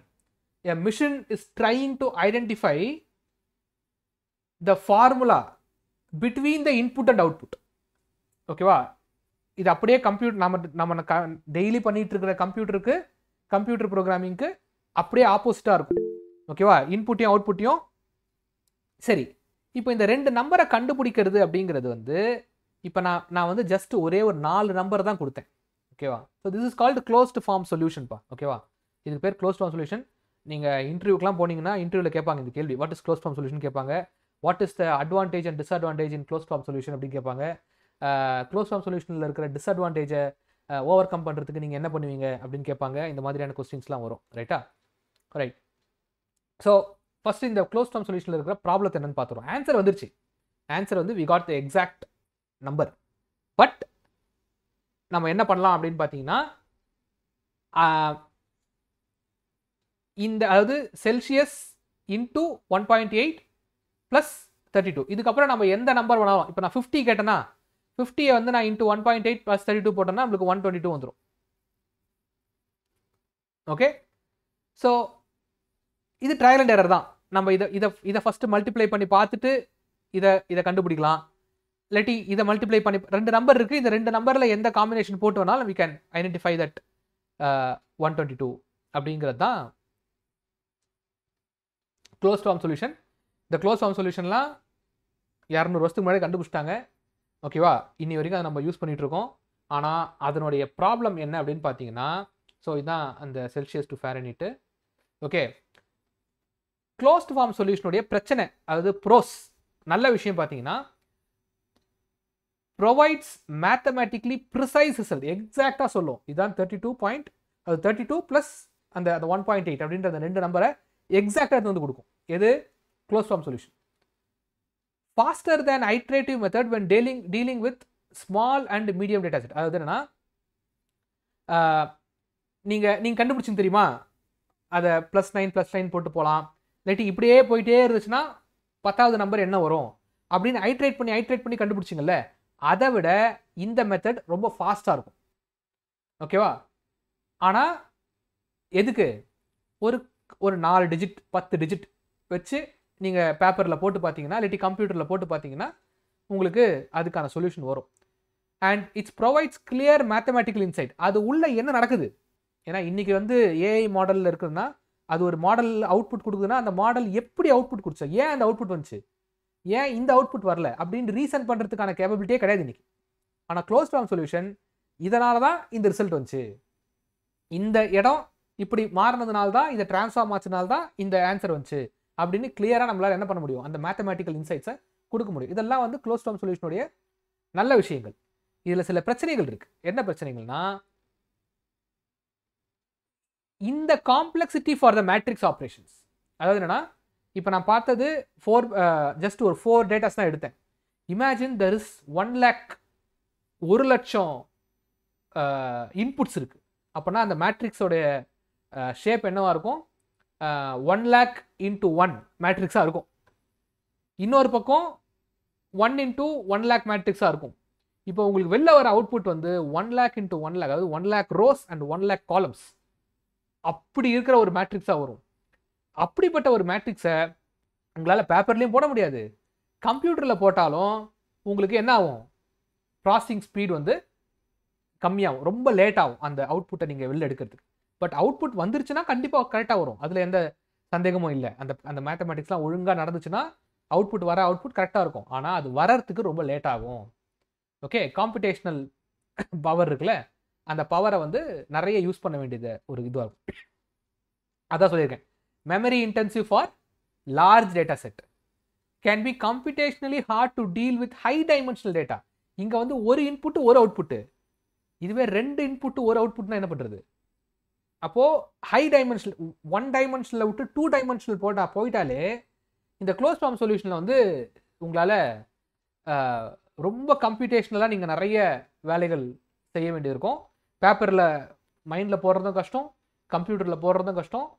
Even though it is giving correct answer, we cannot use closed form solution in all the areas. சின்ன டேட்டாவுக்கு யூஸ் பண்ணலாம், which is very good. ஓகேவா? பெருசுக்கு வந்து use பண்ண முடியாது. அப்போது close form solution மூலிமா, close form solution என்னதான் ஆன்சரை ஒழுங்காக கொடுத்தாலும் நம்மளால் அதை யூஸ் பண்ண முடியல. அப்போ என்ன பண்ணலாம், வாட் we can do அப்படின்றது தான். அங்கே தான் நம்ம எங்கே போகிறோம்? we are going for a linear regression. Linear regression அப்படிங்கிற ஒரு அல்காரிதம்குள்ளே போகிறோம். அப்போது எதுக்கு சார் க்ளோஸ் ஃபார்ம் சொல்யூஷன் படித்தோம் அப்படின்னு கேட்டிங்கன்னா, திருப்பி தான் சொல்கிறேன், அதோட ப்ரோஸ் தெரியும் உங்களுக்கு. டேட்டா எப்போ சின்னதாக இருக்கோ அப்போது க்ளோஸ் ஃபார்ம் சொல்யூஷன்லேயே இதை பண்ணிட்டு போயிடலாமே, இதுக்கு எதுக்கு நான் ChatGPTக்கு போகணும் அப்படின்னு உங்களுக்கு தெரியணும். You need to know that. ஓகேவா? அப்போ தான் ஏஎம்எல் என்ன சொல்கிறது, என்ன போட்டுப்பீங்க, லிங்க்டின்ல போட்டுப்பாங்களே, ஏஎம்எல் சயின்டிஸ்ட், ஏஎம்எல் என்தூசியாஸ்ட் அப்படின்னு போட்டுக்கிறீங்களே, அப்படி போடணுன்னா இந்த ப்ராப்ளத்தை க்ளோஸ் ஃபார்ம் சொல்யூஷன்லேயே பண்ணிட்டு போயிடுவேனே, எதுக்கு ஓப்பன் ஏஐட்ட கொடுக்கணும், எதுக்கு சாட்ஜிபிட்ட கொடுக்கணும், எதுக்கு அந்த இடத்துல ஒரு லார்ஜ் லாங்குவேஜ் மாடல் வரணும், அது வந்து அன்வான்டாக உங்களுக்கு ஸ்லோ ஆகும், and token cost, server cost, இந்த மாதிரியான பிரச்சனைகள்லாம் வரும். அதுக்கு பேசாமல் இந்த ஃபார்முலாவை போட்டு நீங்கள் தூக்கி போட்டு அந்த வெறும் அந்த பேராமீட்டரை மட்டும் கண்டுபிடிச்சிட்டு நீங்கள் வச்சுட்டு போயிடலாமே அப்படின்னு சொல்ல தெரிஞ்சாதான் you are a AIML enthusiastic. ஓகேவா, என்தூசியாஸ்ட், ரைட்? அது தெரியலன்னா அது போட முடியாது. அட் த சேம் டைம் அதில் இருக்கிற பிரச்சனைகள் தெரியணும். அந்த பிரச்சனையை சால்வ் பண்ணுறதுக்கு அடுத்தது லீனியர் ரெக்ரெஷன் தான் நீங்கள் வரணும் அப்படிங்கிறது உங்களுக்கு புரியணும். ஓகேவா, இப்போ நம்ம என்ன பண்ண போகிறோம்னா, அந்த இன்புட் அண்ட் அவுட்புட் பொறுத்தல நம்ம அந்த செல்சியஸ் டு ஃபாரன்ஹீட் அந்த நம்பர்ஸை அப்படியே எடுத்துக்கிட்டு வந்து நம்ம என்ன பண்ண போகிறோம், லீனியர் ரெக்ரெஷனில் அச்சீவ் பண்ணால் மறுபடியும் நம்மளுக்கு அந்த 1.832 வருதா அப்படிங்கிறத கண்டுபிடிக்க போகிறோம். ஏன் பண்ண போகிறோம், ஏன்னா க்ளோஸ் ஃபார்ம் சொல்யூஷன் அந்த 4 நம்பருக்கு ஒர்க் ஆயிடுச்சு, ஓகே, பட் இன்னும் பெரிய நம்பருக்கு ஒர்க் ஆகாது. ஸோ பெரிய நம்பருக்கு ஒர்க் ஆகாததுனால we are going for a linear regression. ஓகேவா, சரி, லீனியர் ரெக்ரெஷனுடைய பிரச்சனைகள் என்ன, ஏன் லீனியர் ரெக்ரெஷனில் இருக்க ப்ராப்ளம் என்னன்னா, can be computationally hard to deal with high dimensional data. ஓகேவா, ஒரு இன்புட் ஒரு அவுட்புட் இது இருந்தால் பண்ணிடலாம். ஓகேவா, and it will try to predict the closest value. இது வந்து என்ன சொல்கிறது, அந்த க்ளோஸ் ஃபார்ம் சொல்யூஷன் வந்து உங்களுக்கு எக்ஸாக்டாக 1.8 and 32 சொல்லிச்சுல்ல, அப்படி சொல்லுமான்னு கேட்டால் சொல்லாது. மேபி அது 1.799999 அப்படின்னு சொல்லும். 32ன்னு சொல்கிறதுக்கு பதில் 31.9999 அப்படின்னு சொல்லும். எக்ஸாக்டாக 1.8ஐயும் 32வையும் கொடுக்காது. அதுக்கு எவ்வளோக்கு எவ்வளோ கிட்ட போய் ஒரு நம்பர் கொடுக்க முடியுமோ அந்த நம்பரை கொடுக்கும். அதுக்கு பேர் தான் ப்ரிடிக்ஷன். நம்ம ஏன் எல்லாத்தையும் ப்ரிடிக்ட் பண்ணுறதுன்னு சொல்கிறோன்னா, இது உண்மைக்கு நிகராக போகிறது தானே தவிர உண்மையை கண்டுபிடிக்கிறதுக்கான ஃபார்முலா கிடையாது. நீங்கள் இந்த ஆர்டிஃபிஷியல் இன்டெலிஜென்ஸ் எப்போ நீங்கள் எடுத்தாலும் you cannot find the real truth. அந்த ட்ரூத்துக்கு நியராக போக முடியும் உங்களால். கொஞ்சம் எவ்வளோக்கு எவ்வளோ கிட்ட போகிறீங்களோ அந்த மாடல் நல்லா பர்ஃபார்ம் பண்ணுதுன்னு சொல்கிறாங்களே தவிர உண்மையை கண்டுபிடிக்குமான்னு கேட்டால் கண்டுபிடிக்காது. அப்போது எல்லா ப்ரிடிக்டிவ் மேத்தமேட்டிக்கல் ஃபார்முலாஸ்லேயும் நீங்கள் வந்து அந்த க்ளோசஸ்ட் டு த ரியாலிட்டி தான் போக ட்ரை பண்ணணும். அந்த நீங்கள் கண்டுபிடிச்ச ப்ரெடிக்டட் வேல்யூக்கும் ஆக்சுவல் வேல்யூக்கும் எரர் வந்து ரொம்ப சின்னதாக இருந்துச்சுன்னா விச் இஸ் நல்ல மாடல்ப்பா, சூப்பராக ப்ரெடிக்ட் பண்ணுதுப்பா, ஆல்மோஸ்ட் கண்டுபிடிச்சிச்சுப்பா அப்படின்னு சொல்லுவோமே தவிர எக்ஸாக்டாக கண்டுபிடிச்சிச்சு அப்படின்னு சொல்ல மாட்டோம். ஓகேவா, அதில் இருக்கிற நல்ல விஷயங்கள் என்னென்னு பார்த்தீங்கன்னா, can handle complex matrix operation. இந்த data 1,00,000 data 1 lakh into 1 lakh matrix போதுன்னு வச்சுங்களேன், அது சூப்பராக இதை வச்சு பண்ணிடலாம். Can handle large data sets. ஓகேவா, லைக் நிறைய நம்பர்ஸ் இருக்கும்போது இதை இது பண்ணிடலாம். ஓகே, ஸோ இப்போது let's come to linear regression. Linear ரெக்ரெஷனுக்கு போகலாமா? Any doubts? ஸோ லீனியர் ரெக்ரெஷனில் என்ன பண்ண போகிறேன்னா, இதை ஒரு கிராஃபில் பிளாட் பண்ண போகிறேன்.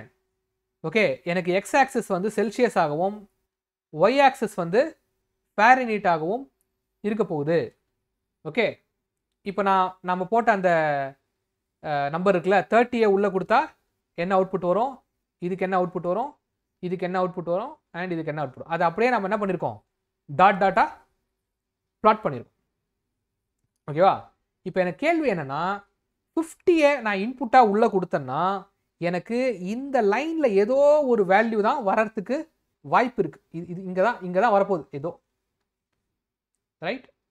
எங்கன்னா வரப்போகுது, இங்கே தான் ஏதோ வரப்போகுது. கோடு சரியாக போட முடியல. ஓகேவா, விச் மீன்ஸ் தட் எய்தர் 50 இன்புட்டாக கொடுத்தா எய்தர் அந்த டாட் இங்கே வரலாம், இங்கே வரலாம், இங்கே வரலாம், ஏன் ரெண்டுத்துக்கு நடுவில் கூட வரலாம், இங்கே கூட வரலாம், இங்கே கூட வரலாம், ஏன் இந்த இடத்துல கூட வரலாம், இங்கே கூட வரலாம், எங்கே வேணாலும் வரலாம். ஆனால் கண்டிப்பாக இந்த லைனில் தான் வரப்போகுது. கரெக்டா, இங்கே தான் வரப்போகுது. ஓகே, இப்போ எங்கே வரப்போகுது அப்படிங்கிறத கண்டுபிடிக்கணும். ஓகே, ஸோ அப்படி கண்டுபிடிக்கிறதுக்கு நான் என்ன பண்ணலான்னா, சிம்பிளாக ஒரு கோடு போட்டுடலாம். கண்ணை மூடிக்கிட்டு ஒரு கோடு போடுறேன். ஓகேவா, ஏன்னா எனக்கு நல்லா தெரியுது இந்த இந்த செல்சியஸ் ஏற ஏற ஏற ஏற ஏற எனக்கு ஃபாரன்ஹீட்டும் ஏறிக்கினே போகுது அப்படின்னு தெரியுது எனக்கு. ஏன்னா டேட்டாவை பார்த்தோன்னே கண்டுபிடிச்சிட்டேன். இப்படியே போயிட்டு இருக்குன்னா கண்டிப்பாக அப்படி தான் போகும். ஓகேவா? அப்போ நான் என்ன பண்ணலாம் அப்படின்னா, எல்லாத்துக்கும் பொதுவாக ஒரு கோடை போட்டுட்டு இந்த கோடும் இந்த 50யும் எங்கே மீட் ஆகுதோ அதுதான் அடுத்த பாயிண்ட் அப்படின்னு நான் வந்து அசியூம் பண்ணிக்க போகிறேன். ஓகேவா? அப்படிதான் நான் அதுதான் ஆன்சர்னு நான் கன்சிடர் பண்ணிக்க போகிறேன். That is my final answer. Okay, so இந்த 50யும் இந்த 50 போய் இந்த கோட்டுக்கிட்ட எங்கே மீட் ஆகுதோ, எங்கே டச் ஆகுதோ அதனுடைய அப்படியே இங்கே பக்கம் ஒரு கோடு வந்தோம்னா பார்த்தா 125. நம்மளுக்கு ஆன்சர் தெரியும். என்னது 50யை உள்ள இன்புட்டாக கொடுத்தா 122 ஆன்சர் தெரியும். இப்போ நம்ம கண்டுபிடிச்சிருக்கிறது 125 which is very closer to the real value. 122க்கு ரியல் வேல்யூ வந்துருச்சு. ஓகேவா? ஸோ ஆல்மோஸ்ட் கிட்ட வந்துட்டோம். இப்போ என்ன எனக்கு கேள்வினா, நான் ஏன் இந்த கோட்டை இங்கே வரைஞ்சேன்? நான் ஏன் இந்த கோடை இங்கே வரைஞ்சிருக்கூடாதா? இங்கே கூட வரைஞ்சிருக்கலாம்ல, இங்கே வரைஞ்சிருக்கலாம், இல்லை இங்கே கூட வரைஞ்சிருக்கலாம். ஓகே, அந்த கோட்டை வந்து நான் எங்கே வேணாலும் வரையலாம். ஏன்னா கண்ணை மூடிட்டு வரைகிறேன். கண்ணை மூடிட்டு அப்படி ஒரு கோடு போடுறேன். போட்டால் அந்த கோடு தான், அந்த கோடு எங்கே இன்டர்செப்ட் ஆகுதோ அதுதான் என்னோட வேல்யூன்னு கன்சிடர் பண்ணிக்கிறேன். அப்போது நான் கண்ணை மூடிட்டு கோடு போட முடியாது. இந்த கோடு இங்கே தான் இருக்கணும், இங்கே தான் நான் போடணும் அப்படிங்கிறத ஜஸ்டிஃபை பண்ணுறதுக்கு என் கையில் ஏதாவது ஒரு பேராமீட்டர் இருக்கணும். அந்த பேராமீட்டர் இருந்தால் தான் இந்த கோடு இங்கே தான்ப்பா வரணும் நான் அடித்து சொல்லுவேன் அப்படின்னு என்னால் எக்ஸாக்டாக போட முடியும். ஜஸ்ட் லைக் தட் கண்ணை மூட்டு போக முடியாது. ஓகேவா? அப்போது என்கிட்ட 3 கேள்வி இருக்குது. என்ன கேள்வி? How to draw the line, இந்த கோட்டை நான் எப்படி வரைவேன், முதல் கேள்வி. ரெண்டாவது கேள்வி, how to we know if the line drawn is correct, அதாவது நான் கரெக்டாக தான் கோடு வரைஞ்சிருக்கேன் அப்படிங்கிறத எப்படி கண்டுபிடிப்பேன்? ஓகேவா? சரி, கோடு போட்டேன், கோடு கரெக்டாக இருக்குன்னே வச்சுப்போம். ஆனால் அந்த 1.8 and 32 நான் எப்படி கண்டுபிடிப்பேன்? அந்த 2 இட் இஸ் கால்டு வெயிட்ஸ். அந்த வெயிட்டை நான் எப்படி கண்டுபிடிப்பேன்? ஓகேவா? அந்த வெயிட்டை கண்டுபிடிக்கிறதுக்கு ஒரு மெத்தட் வேணும்ல எனக்கு. அப்போ அந்த வெயிட்டை கண்டுபிடிக்கிறது எப்படி? இந்த 3 கேள்வி தான் என் முன்னாடி இப்போ நிற்குது லீனியர் ரெக்ரெஷனில். நான் இந்த 3 கேள்விக்கும் பதில் சொல்லிட்டேன்னா ஆட்டோமேட்டிக்காக எனக்கு அந்த 3.32 and 1.8க்கு நியராக ஆல்மோஸ்ட் அதுக்கிட்ட இல்லாட்டி எக்ஸாக்டாக கூட வர்றதுக்கு வாய்ப்பு இருக்குது. ஓகேவா? சரி, இப்போது ஒரு லைனை வரையறதுக்கான ஈக்குவேஷன் பார்த்தீங்கன்னா அல்ஜிப்ரால y is equal to mx plus c. ஓகேவா? இது இப்படி சொன்னால் உங்களுக்கு புரியாது. நான் உங்களுக்கு என்ன பண்ணுறேன், சரி ஓகே, இந்த m வந்து ஸ்லோப்பு. ஓகேவா? m ஸ்லோப்பு, c வந்து கான்ஸ்டன்ட்டு. நான் இதை அப்படியே சொல்கிறேன் உங்களுக்கு. இருங்க, ஐ வில் கோ டு டெஸ்மாஸ் அப்படின்னு சொல்லிட்டு ஒரு வெப்சைட் இருக்குது. ஓகேவா? desmos.com அப்படின்ட்டு. இதில் வந்து இந்த கிராஃப் கால்குலேட்டர் ஒன்று இருக்கும். இந்த கால்குலேட்டர் எடுத்திங்கன்னா, ஸோ நான் இப்போ சொல்கிற பாருங்க, y is equal to mx plus c. ஓகேவா? இதான் ஃபார்முலா. இப்போ நான் இதை கொடுத்துட்டேன்னு வச்சுங்களேன். இப்போது எம்மோட வேல்யூவை நான் எப்பெல்லாம் அட்ஜஸ்ட் பண்ணுறனோ அப்பெல்லாம் எனக்கு இந்த கோடு இப்படி ஆடும். ஓகே, இந்த சியோட வேல்யூவை நான் எப்பெல்லாம் அட்ஜஸ்ட் பண்ணுறனோ அப்பெல்லாம் எனக்கு இந்த கோடு மேலே எங்கேயும் போயிட்டு வரும். ஓகே, ரைட்டா? இப்போது நீங்கள் வந்து ஒரு கார் ஓட்டுறீங்க. அந்த காரினுடைய வீடியோ கேமில் நீங்கள் ஒரு கார் இருக்குது, உங்கள் கையில் ஒரு ஜாய்ஸ்டிக் இருக்குது. ஓகேவா? இந்த ஜாய்ஸ்டிக்கில் 2 கண்ட்ரோல் இருக்குது. நீங்கள் என்ன பண்ணணும்னா அந்த காரை எடுத்துகிட்டு போய் கரெக்டாக ஒரு இடத்துல பார்க் பண்ணணும். அதான் கேமுன்னு வச்சுக்கோங்க. நீங்கள் கண்ட்ரோலை வச்சு நீங்கள் என்ன பண்ணுவீங்க, 2 கண்ட்ரோலை வச்சு அமுக்கிட்டே இருப்பீங்க. அது கிட்ட போவோம். ஒருவேளை ஓவராக அமுக்கிட்டிங்கன்னா கார் வந்து பார்க்கிங் லாட்டை விட்டு தூரமாக போயிடும். ஓகேவா? அப்போது இந்த கோட்டை வரையறதுக்கு 2 கண்ட்ரோல். என்ன கண்ட்ரோல்? இது எவ்வளோ சாஞ்சு இருக்கணும் அண்ட் எவ்வளோ இதுவாக இருக்கணும் அப்படிங்கிற கண்ட்ரோல். இந்த 2 கண்ட்ரோல் நம்மக்கிட்ட இருக்குது. ஸோ ஒருவேளை இங்கே பாருங்கள், இப்போ வந்து அந்த டாட்ஸ், இப்போ நான் அந்த போட்ட டாட்ஸ் இருக்குல்ல, அந்த டாட்ஸ் வந்து இங்கே இருக்குன்னு வச்சுக்கோங்க, இப்படி இருக்குது. ஓகேவா? ஸோ இப்படி இருக்கும்போது ஓகே இது இப்படி இருக்கதா, இது பண்ணால் போயிடும். சரி ஓகே. அப்படி இல்லைன்னா ஐ வில் சே தட் 30 உள்ளே கொடுத்தா 86 வருமா? 86 தானே வரும். 85 வருமா? 30 இல்லை. ஓகே. ஓகே, இங்கே பாருங்க. ஸோ இங்கே ஒரு டாட் இருக்குல்ல, இந்த டாட்டு கிட்ட நான் இந்த கோட்டை எடுத்துக்கிட்டு போனோன்னா நான் என்ன பண்ணுவேன்னா, என்கிட்ட இருக்கிற ரெண்டே பேராமீட்டர் என்னது? எம்சி. எம்ங்கிறது ஸ்லோப்பு, எவ்வளோ சாஞ்சு இருக்கணும், எவ்வளோ ஸ்லீக்காக இருக்கணும், இது எம்மு. எவ்வளோ இந்த இந்த இந்த கோடு வந்து ஒய் ஆக்சிஸை எங்கே கட் பண்ணுது அப்படிங்கிறத கண்டுபிடிக்கிறது என்னது? இது. ஓகேவா? ஸோ உதாரணத்துக்கு நான் இதை 15 வச்சுக்கிறேன்னு வச்சுக்கோங்க. ஓகேவா? ஸோ இப்போ பார்த்தீங்கன்னா, ஸோ ஒரு வேளை இப்படி இப்படி இருக்குன்னு வச்சுங்களேன், நான் ஃபஸ்ட்டு அந்த கோடை வந்து நான் இங்கே கொண்டு வருவேன். கொண்டு வந்துட்டு அப்படியே லைட்டாக அப்படி பிடிச்சி திருப்பினோன்னா அவ்வளோதான், வந்துருச்சு. அப்போது அந்த டாட்டு கிட்ட நான் அந்த கோடை கொண்டு போக வேண்டியது இந்த 2 பேராமீட்டரை அட்ஜஸ்ட் பண்ணாலே அந்த கோடு வந்து கொஞ்சம் கொஞ்சமாக நவுத்த முடியும். So the only control which I have is M plus C. ஓகேவா? ஸோ இது உங்கள் எல்லாருக்குமே தெரியும்னு நினைக்கிறேன். உதாரணத்துக்கு y is equals to x plus 2 அப்படின்னு இருக்கு வச்சுக்கோங்க. x plus 2 இருக்குன்னா இதை வந்து நீங்கள் ஒரு கிராஃபில் வரைஞ்சிங்கன்னா இப்போது எக்ஸு ஒய். ஓகேவா? எக்ஸ் வந்து 1 2 3 4 5 6 7 இருக்கு வச்சுக்கோங்க. ஒய்யோட வேல்யூ என்னவா இருக்கும்? எக்ஸு கூட 2 ஆட் பண்ணும். அதாவது 3 5 6. ஓகேவா? சாரி 4 5 6 7 8 9. ஏன்னா y is equal to x plus 2. இப்போ இந்த எக்ஸையும் ஒய்யும் ஒரு கோஆர்டினேட்டாக கன்சிடர் பண்ணிவிட்டு நீங்கள் வந்து இதுவில் பிளாட் பண்ணிங்கன்னா, ஸோ 1,3 2,4 3,5 4,6 5, இந்த மாதிரி போகும் கிராஃப். ஓகே. ஸோ இப்போது இதுவே mx plus c, எம்மோட வேல்யூ வந்து 5 இருக்குன்னு வச்சுக்கோங்க. 5x plus 2 அப்படின்னா so y is equals to 5x plus 2 அப்படின்னா எக்ஸு ஒய். எக்ஸோட வேல்யூ வந்து 1 2 3 4 இருக்குன்னு வச்சுக்கோங்க. ஓகேவா? 1ஓட வேல்யூ என்ன இருக்கும்? 5 7. ஓகேவா? 10 12. ஓகேவா? 17. ஓகேவா? 22. ரைட்? ஸோ இப்போ இதை நீங்கள் ஒரு கிராஃபில் போட்டிங்கன்னா, ஸோ உங்களுக்கு 1ன்னு வரும்போது 7 வரும், 2ன்னு வரும்போது 12 வரும். இந்த மாதிரி வந்து உங்களுக்கு போகும். ஸோ அப்போது யூ கேன் இப்போ இது எல்லாத்தையும் கனெக்ட் பண்ணிங்கன்னா ஒரு டாட் ஒரு லைன் வரும். ஸோ இதுதான் வந்து ஒரு லைனை வரையறதுக்கான ஒரு ஃபார்முலா. ஓகே. ஸோ எங்கே விட்டேன்? ஓகே, லைனை வரையறதுக்கான ஃபார்முலா. ஸோ இப்போ பார்த்தீங்கன்னா I will write show this.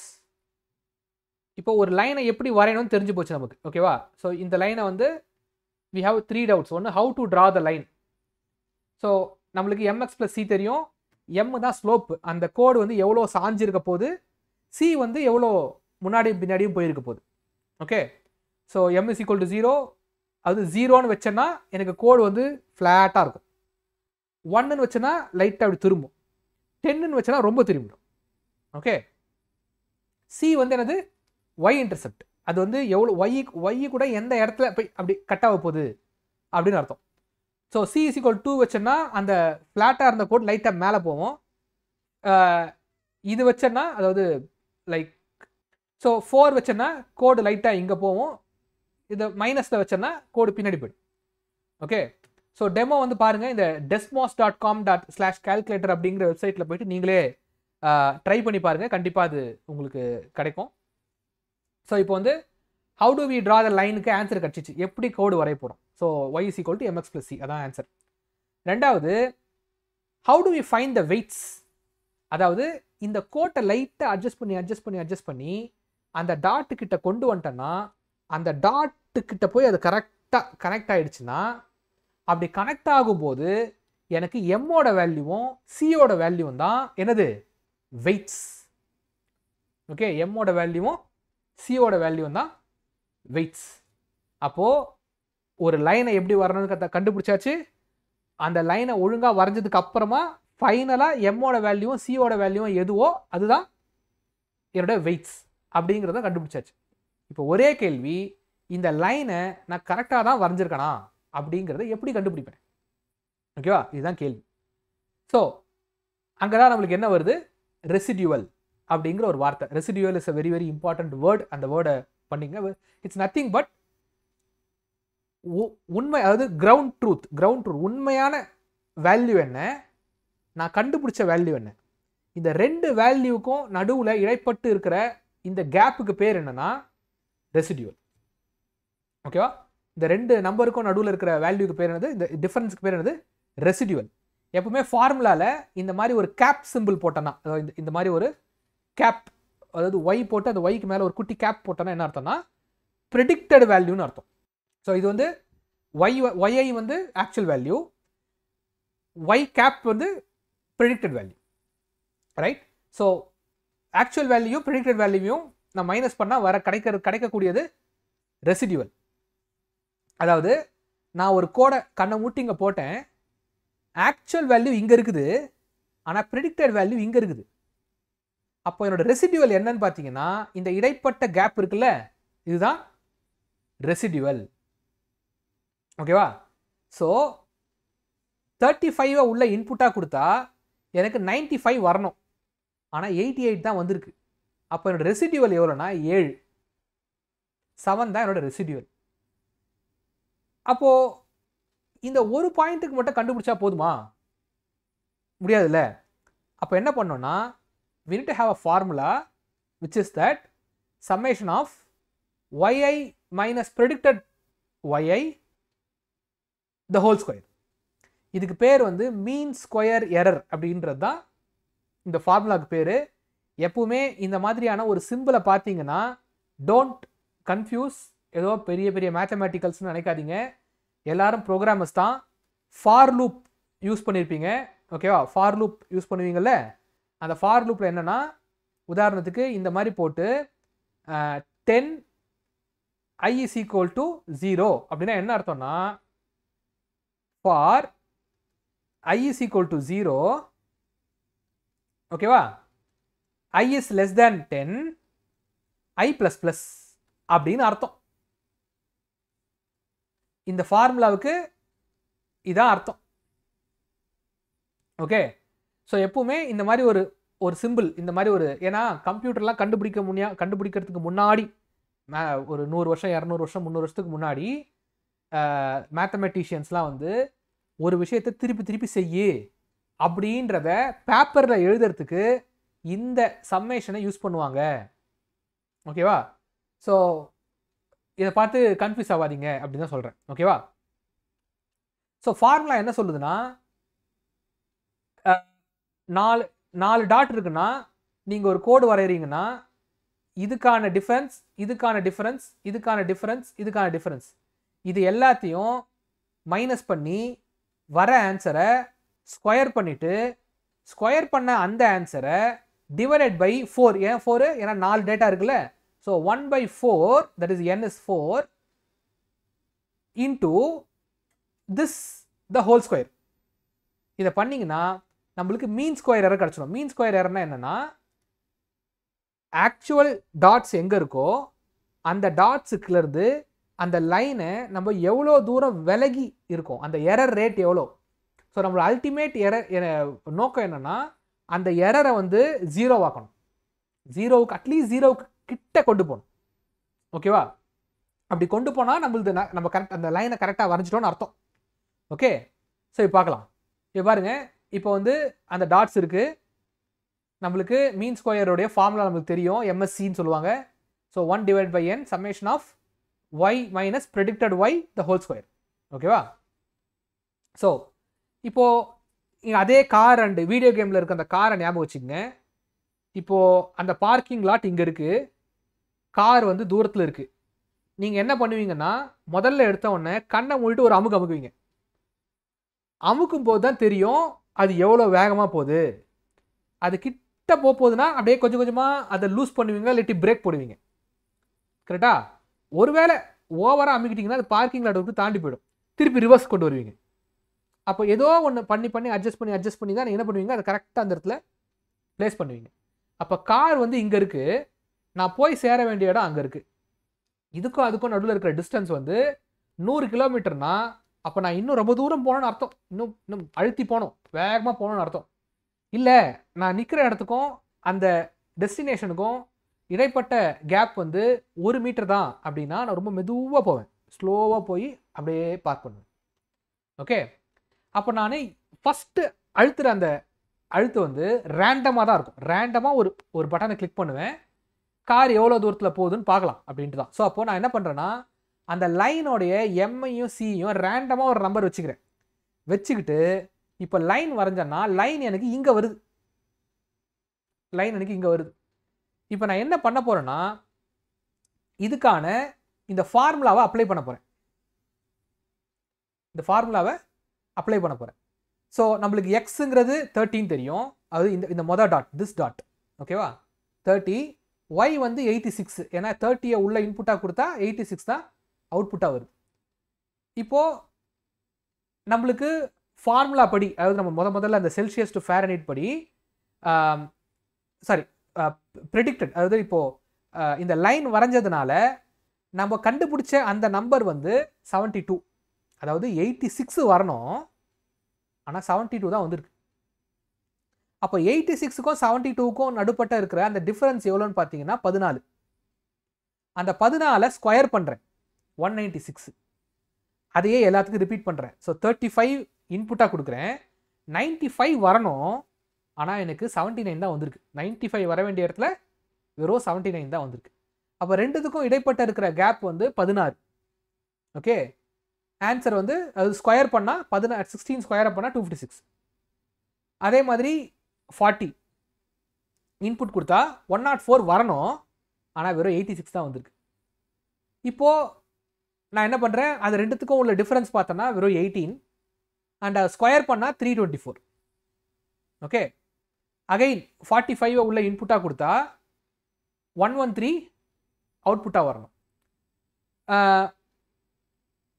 ஆனால் வந்திருக்க வேண்டிய வந்த அவுட்புட் என்னது 93. 113 வந்திருக்கணும், ஆனால் 93 தான் வந்திருக்கு. ஓகேவா? இது ரெண்டுத்துக்கும் உள்ள டிஃபரன்ஸ் 20, அதை ஸ்கொயர் பண்ணால் 400. இப்போது இது எல்லாத்தையும் ஆட் பண்ணுறேன். பண்ணால் எனக்கு 1176 வருது. 1176 அது 1 டிவைடட் பை 1 2 3 4 4 இன்ட்டு 1176 போட்டோம்னா நம்மளுக்கு 294 வரும். அப்போது எனக்கு எம்மோட வேல்யூ 1.4ம் சியோட வேல்யூ 30 இருக்கும்போது என்னுடைய மீன் ஸ்கொயர் எரர் 294 இருக்குது. இதுதான் என்னுடைய கண்டுபிடிப்பு. இப்போ நான் கண்டுபிடிச்சிருக்கிறது. அப்போது 0 வரணும். எது எம்எஸ்சி, அதாவது மீன் ஸ்கொயர் எரர் வந்து எனக்கு 0 வரணும், ஆனால் 294 இருக்குது, விச் மீன்ஸ் தட் நான் எங்கேயோ தூரத்தில் இருக்கேன். ஓகேவா? எங்கேயோ தூரத்தில் இருக்கேன், இன்னும் போக வேண்டியது இருக்குது, 0வை நோக்கி போனேன் நான்.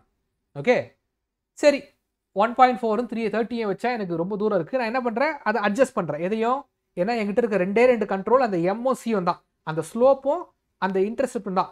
அதை ரெண்டுத்தையும் அட்ஜஸ்ட் பண்ணுறேன். இப்போ அட்ஜஸ்ட் பண்ணும்போது நான் என்ன பண்ணுறேன், 1.8 and 32 வைக்கிறேன். ஓகேவா? இப்போ கணக்கு போட்டு பார்த்தோன்னா 30 உள்ள இன்புட் கொடுத்தா எனக்கு 86 வரணும், ஆனால் வந்திருக்கிற ஆன்சர் 86 தான், விச் மீன்ஸ் தட் இது 0. இது 0னா இதுவும் 0. இங்கே பாருங்க, 95 வர வேண்டியது 95 தான் வந்திருக்கு, 104 வர வேண்டியது 104 தான் வந்திருக்கு, 113 வர வேண்டியது 113 தான் வந்திருக்கு. அப்போ எல்லாமே 0 0 வந்திருக்கு, which means that mean square is equal to 0. அப்போது நான் 1.8 and 3 இருக்கும்போது எனக்கு ஆன்சர் 0 வருது. ஓகேவா? சரி, இப்போ 2 வைக்கிறேன், 34 வைக்கிறேன். இப்போ பார்த்தீங்கன்னா எனக்கு எனக்கு வந்து 86 வர வேண்டியது 94 தான் வருது, விச் இஸ் -8. அண்ட் இது எல்லாத்தையும் அதே மாதிரி கால்குலேஷன் போட்டிங்கன்னா 366 வரும். ஃபைனலாக பார்த்தீங்கன்னா நம்மளுக்கு 91.5 வரும். ஓகேவா? அப்போது எனக்கு m வந்து 1.4 and 30 இருக்கும்போது எரர் ரொம்ப தூரத்தில் இருக்குது. 1.8 and 32 வைக்கும்போது 0 ஆயிடுச்சு எரரு. 2 இருக்கும்போது 34 இருக்கும்போது 91.5 வந்துருச்சு. அப்போது இந்த எம்எஸ்சி எல்லாத்தையும் நீங்கள் ஒரு கிராஃபாக பிளாட் பண்ணிங்கன்னா 3 ஐட்ரேஷன் போயிருக்கும். கரெக்டாக? மொதல் ஐட்ரேஷன் 1.4 and 30 இருக்கும்போது 294, அதாவது இந்த இடத்துல இருக்குது. 1.8 and 32 இருக்கும்போது இந்த இடத்துல இருக்குது. ஓகே. அண்ட் 2 and 34 இருக்கும்போது எனக்கு இங்கே இருக்குது. அப்போது இது எல்லாத்தையும் ஒரு கிராஃபாக போட்டு ஒரு கோடு போட்டிங்கன்னா உங்களுக்கு எந்த இடம் லோ, எங்கே லோவாக இருக்குன்னு பார்த்தீங்கன்னா இந்த செகண்ட் ஐட்ரேஷன் தான் லோவாக இருக்குது. இந்த செகண்ட் ஐட்ரேஷன் லோவாக இருக்கும்போது எம்மோட வேல்யூவையும் சியோட வேல்யூவும் பார்த்தீங்கன்னா உங்களுக்கு என்னது 1.8 and 32 வந்துருச்சா ஆன்சரு? செல்சியஸ் டு ஃபாரன்ஹீட் வந்துருச்சா? அப்போது க்ளோஸ்டு ஃபார்ம் சொல்யூஷனை வச்சு கண்டுபிடிக்கிற அதே விஷயத்தை நம்ம என்ன பண்ணியிருக்கிறோம் அப்படின்னா நாம் வந்து இது வச்சு பண்ணியிருக்கோம், லீனியர் ரெக்ரெஷன் வச்சு கண்டுபிடிச்சிருக்கோம். ஸோ அப்போவும் நம்மளுக்கு என்ன வந்திருக்கு அப்படின்னா நம்மளுக்கு 1.8 and 32 அப்படிங்கிறது வந்திருக்கு. ஸோ இதை நான் ஒரு அனிமேஷனாக காமிக்கணும் அப்படின்னா இங்கே பாருங்கள், அந்த கோடை வந்து லைட்டாக அட்ஜஸ்ட் பண்ணி அந்த அந்த டாட்ஸுக்கு கிட்ட அப்படி கொண்டு வரும்போது நம்மளுக்கு அந்த 0 அது பாருங்கள் லாஸ், இந்த லாஸ் தெரியுதா? இந்த லாஸ் கம்மியாகிட்டே வருது பாருங்கள். முதல்ல 500 இருக்குது, அப்படியே கம்மியாகி 6 கிட்ட வருது. 0 கொண்டு போக வைக்க முடியுமான்னு கேட்டால் விச் இஸ் நாட் பாசிபிள். ஏன்னா இங்கே டேட்டாலாம் ரொம்ப ஸ்கேட்டர்டாக இருக்குது. 0க்கு நியராக தான் கொண்டு போக முடியுமே தவிர எக்ஸாக்டாக 0 வர வைக்க முடியாது.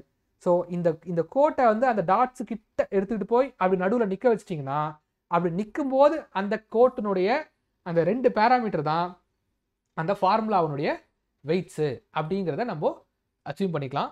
ஸோ இதுதான் வந்து லீனியர் ரெக்ரெஷன். இதில் ஏதாவது டவுட் இருக்கா? Any doubts in this linear regression? Okay. So இது பார்த்தீங்கல்ல, ஸோ லைக் எம் வந்து 1.4 இதுவாக இருக்கும்போது இங்கே இருக்குது.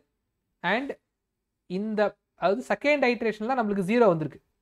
ஸோ 0 எப்போ வந்துச்சோ அப்போ எம்மையும் சியை நோட் பண்ணி பார்த்தீங்கன்னா நமக்கு வர வேண்டிய அந்த 1.3 1.8 and 32 அப்படிங்கிற இந்த நம்பர் வந்திருக்கு. ஸோ இதுதான் அந்த அனிமேஷன். ஸோ அந்த கோடை வந்து அட்ஜஸ்ட் பண்ணி அந்த டாட்ஸுக்கு நடுவில் எடுத்துகிட்டு வந்து நிற்க வைக்க வேண்டியது தான் என்னது உங்களுடைய வேலை. அது எவ்வளோக்கு எவ்வளோ அந்த லாஸ், இங்கே தெரியுதா லாஸு? இந்த இடத்துல லாஸ் தெரியுது பாருங்க. ஸோ லாஸ் வந்து ஆரம்பிக்கும் போது பார்த்தீங்கன்னா 500ல் ஆரம்பிக்குது, அப்படியே கொஞ்சம் கொஞ்சமாக குறைஞ்சி 6ல் வந்து நிற்குது. அந்த லாஸ் 0 இருக்கும்போது இங்கே பாருங்க பீட்டா வேல்யூ என்னவா இருக்கோ அதுதான் உங்களுடைய இது. ஓகேவா? இப்போ நம்ம இதை அப்படியே பைத்தானில் பார்க்கலாம். ஸோ இங்கே என்ன பண்ணியிருக்கிறேன்னா நான் வந்து எக்ஸோட வேல்யூ ஒய்யோட வேல்யூ எடுத்திருக்கேன். அதாவது நான் வந்து சாம்பிள் ஜென்ரேட் பண்ணுறேன். ஓகேவா? ஏன்னா எனக்கு தெரியும் ஃபார்முலா 1.8 and 32ங்கிறது எனக்கு தெரியும். ஆஸ் அ ஹியூமனாக எனக்கு தெரியும். அதை வச்சுக்கிட்டு நான் என்ன பண்ணுறேன்னா நான் வந்து ஒரு அரே எடுத்து அந்த அரேயில் 1லேருந்து 30 வரைக்கும் நம்பர் போட்டு அதை எல்லாத்தையும் உள்ளே அனுப்பிச்சு மல்டிப்ளை பண்ணனா எனக்கு ஒய் கிடச்சிரும். ஓகேவா? ஸோ ஒய் கிடச்ச உடனே அதை நான் ரன் பண்ணேன்னா ஓகே சி தெரியுதா இங்கே we got a sample data. ஓகேவா? இப்போ இந்த சாம்பிள் டேட்டாவை நான் க்ளோஸ்டு ஃபார்ம் சொல்யூஷன் வச்சு நான் சால்வ் பண்ண போகிறேன். இந்த க்ளோஸ்டு ஃபார்ம் சொல்யூஷன் எனக்கு உங்களுக்கு ஃபார்முலா தெரியும். அந்த ஃபார்முலா இப்போ நான் உங்களுக்கு பேப்பர் இதில் போட்டு காமிச்சேன்ல, ஸ்க்ரீனில் போட்டு காமிச்சேன்ல, அதை அப்படியே நான் இங்கே பைத்தானில் எழுதியிருக்கேன். இந்த பைத்தானில் பாருங்கள், பைத்தானில் எல்லாமே ஒரே ஒரு லைன் தான். அதாவது அந்த எக்ஸ் மேட்ரிக்ஸை எடுத்துக்கிறேன், இதான் எக்ஸ் மேட்ரிக்ஸு. அந்த எக்ஸ் மேட்ரிக்ஸை டிரான்ஸ்போஸ் பண்ணுறேன். டிரான்ஸ்போஸ்னானது ரோஸை காலம்ஸாகவும் காலம்ஸை ரோஸாகவும் மாற்றுறது டிரான்ஸ்போஸ். அதுக்கு வந்து பைத்தானில் டாட் டிரான்ஸ்போஸ்னு போட்டால் போதும், டிரான்ஸ்போஸ் ஆகிடும். ஓகேவா? அதுக்கப்புறம் 2 மேட்ரிக்ஸை மல்டிப்ளை பண்ணுறேன். அதுக்கு np.matmul அப்படிங்கிற அந்த மெத்தடை யூஸ் பண்ணி 2 மேட்ரிக்ஸை உள்ள பேராமீட்டராக கொடுத்தீங்கன்னா அது மல்டிப்ளை பண்ணி வெளில கொடுத்துரும். ஓகேவா? அதுக்கப்புறம் இன்வர்ஸ் அந்த X into X transpose inverse அப்படின்னு பார்த்தோம்ல. இன்வர்ஸ் இது அந்த டிட்டர்மினன்ட் கண்டுபிடிச்சி அந்த அட்ஜசன்ட் கண்டுபிடிக்கிறது, அட்ஜசன்ட் ஆஃப் ஏ கண்டுபிடிக்கிறது. கரெக்டா? அது 1 divided by determinant of A into adjacent of A.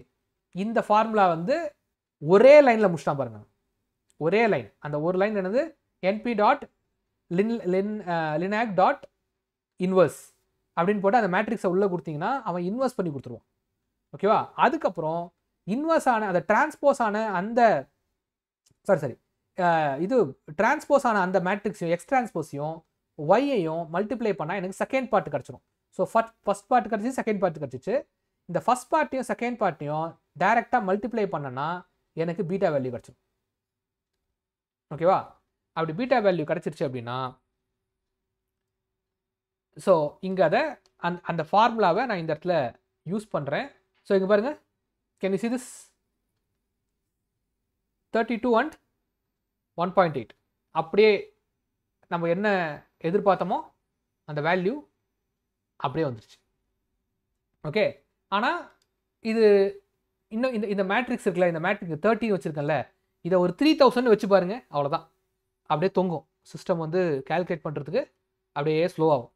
Okay, so which means that data பெருசாக போக போக போக போக இந்த மேட்ரிக்ஸ் கால்குலேஷன் வந்து கம்மியாகும். ஸோ அதுக்காக தான் நம்ம என்ன பண்ணுறோம் அப்படின்னா மீன் ஸ்கொயர் எரர் ஃபார்முலா கண்டுபிடிக்கிறோம். மீன் ஸ்கொயர் எரர் ஃபார்முலா தெரியும் உங்களுக்கு, 1 divided by n summation of yi minus predicted yi the whole square. ஓகேவா? இந்த ஃபார்முலா. இந்த அகைன் திருப்பி நான் அதே இங்கே பாருங்கள், 30 உள்ள இன்புட் கொடுத்தா 86 வருது, 35 உள்ள கொடுத்தா 95, 40 உள்ள கொடுத்தா 144, 45 உள்ள கொடுத்தா 113.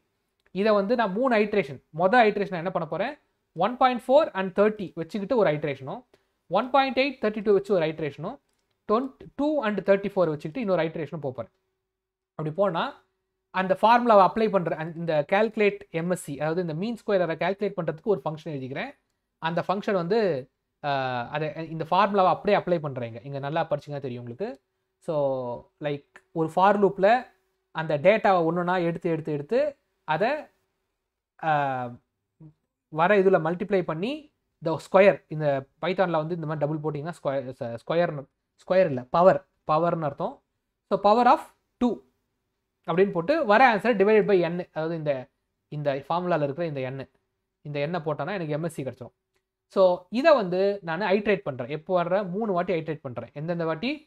இந்த ஃபஸ்ட்டு இந்த iteration, second iteration, third iteration, 3 வாட்டி பண்ணும்போதும் எனக்கு எம்எஸ்சியோட வேல்யூ என்ன வருதுன்றதை நான் கால்குலேட் பண்ணிகிட்டே இருப்பேன். ஒன்ஸ் கால்குலேட் பண்ணும்போது இங்கே பாருங்கள், எனக்கு ஃபஸ்ட் ஐட்ரேஷனில் 294 வருது, செகண்ட் ஐட்ரேஷனில் 0 வருது, தேர்ட் ஐட்ரேஷனில் 91.5 வருது. ஓகேவா? இப்போ இந்த 3 வேல்யூ தூக்கி இங்கே வச்சுக்கிட்டு இது அப்படியே ஒரு கிராஃபில் பிளாட் பண்ணோன்னா எனக்கு ஐட்ரேஷன் 2 தான் 0 வருது. விச் மீன்ஸ் தட் ஐட்ரேஷன் 2ல என்ன வேல்யூ இருக்கோ அந்த வேல்யூ தான் என்னுடைய வெயிட்ஸ் அப்படிங்கிறத நம்ம கண்டுபிடிக்கிறோம். இதுதான் இதனுடைய ஓவரால் கான்செப்ட். ஹோப் இதை புரிஞ்சிருக்கும்னு நினைக்கிறேன். இதுதான் மிஷின் லேர்னிங்கோடைய very very very basic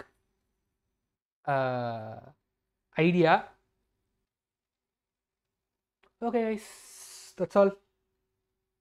okay, நான் வந்து இந்த மந்த்தாக நான் இதெல்லாம் நோட் பண்ணி வச்சுக்கோங்க. நெக்ஸ்ட், ஏன்னா நான் அடுத்த வாட்டி பால்நாமியல் ரெக்ரெஷன் எடுக்கும்போது இதை மறந்துடக்கூடாது. ஏன்னா இதனுடைய சில குட்டி குட்டி கண்டினியூஷன்லாம் அங்கேயும் வரும். we can proceed further. ஓகேவா? Okay guys, thank you. மணி 10:20 ஆச்சு. எல்லோரும் தூங்குங்க. Good night, bye bye, happy weekend. Thank you. முடிஞ்சா உங்களால் முடிஞ்சா லிங்க்டின்ல ஏதாவது ஒரு சின்ன போஸ்ட் எழுத முடிஞ்சா எழுதுங்க. தேங்க்யூ. Bye by.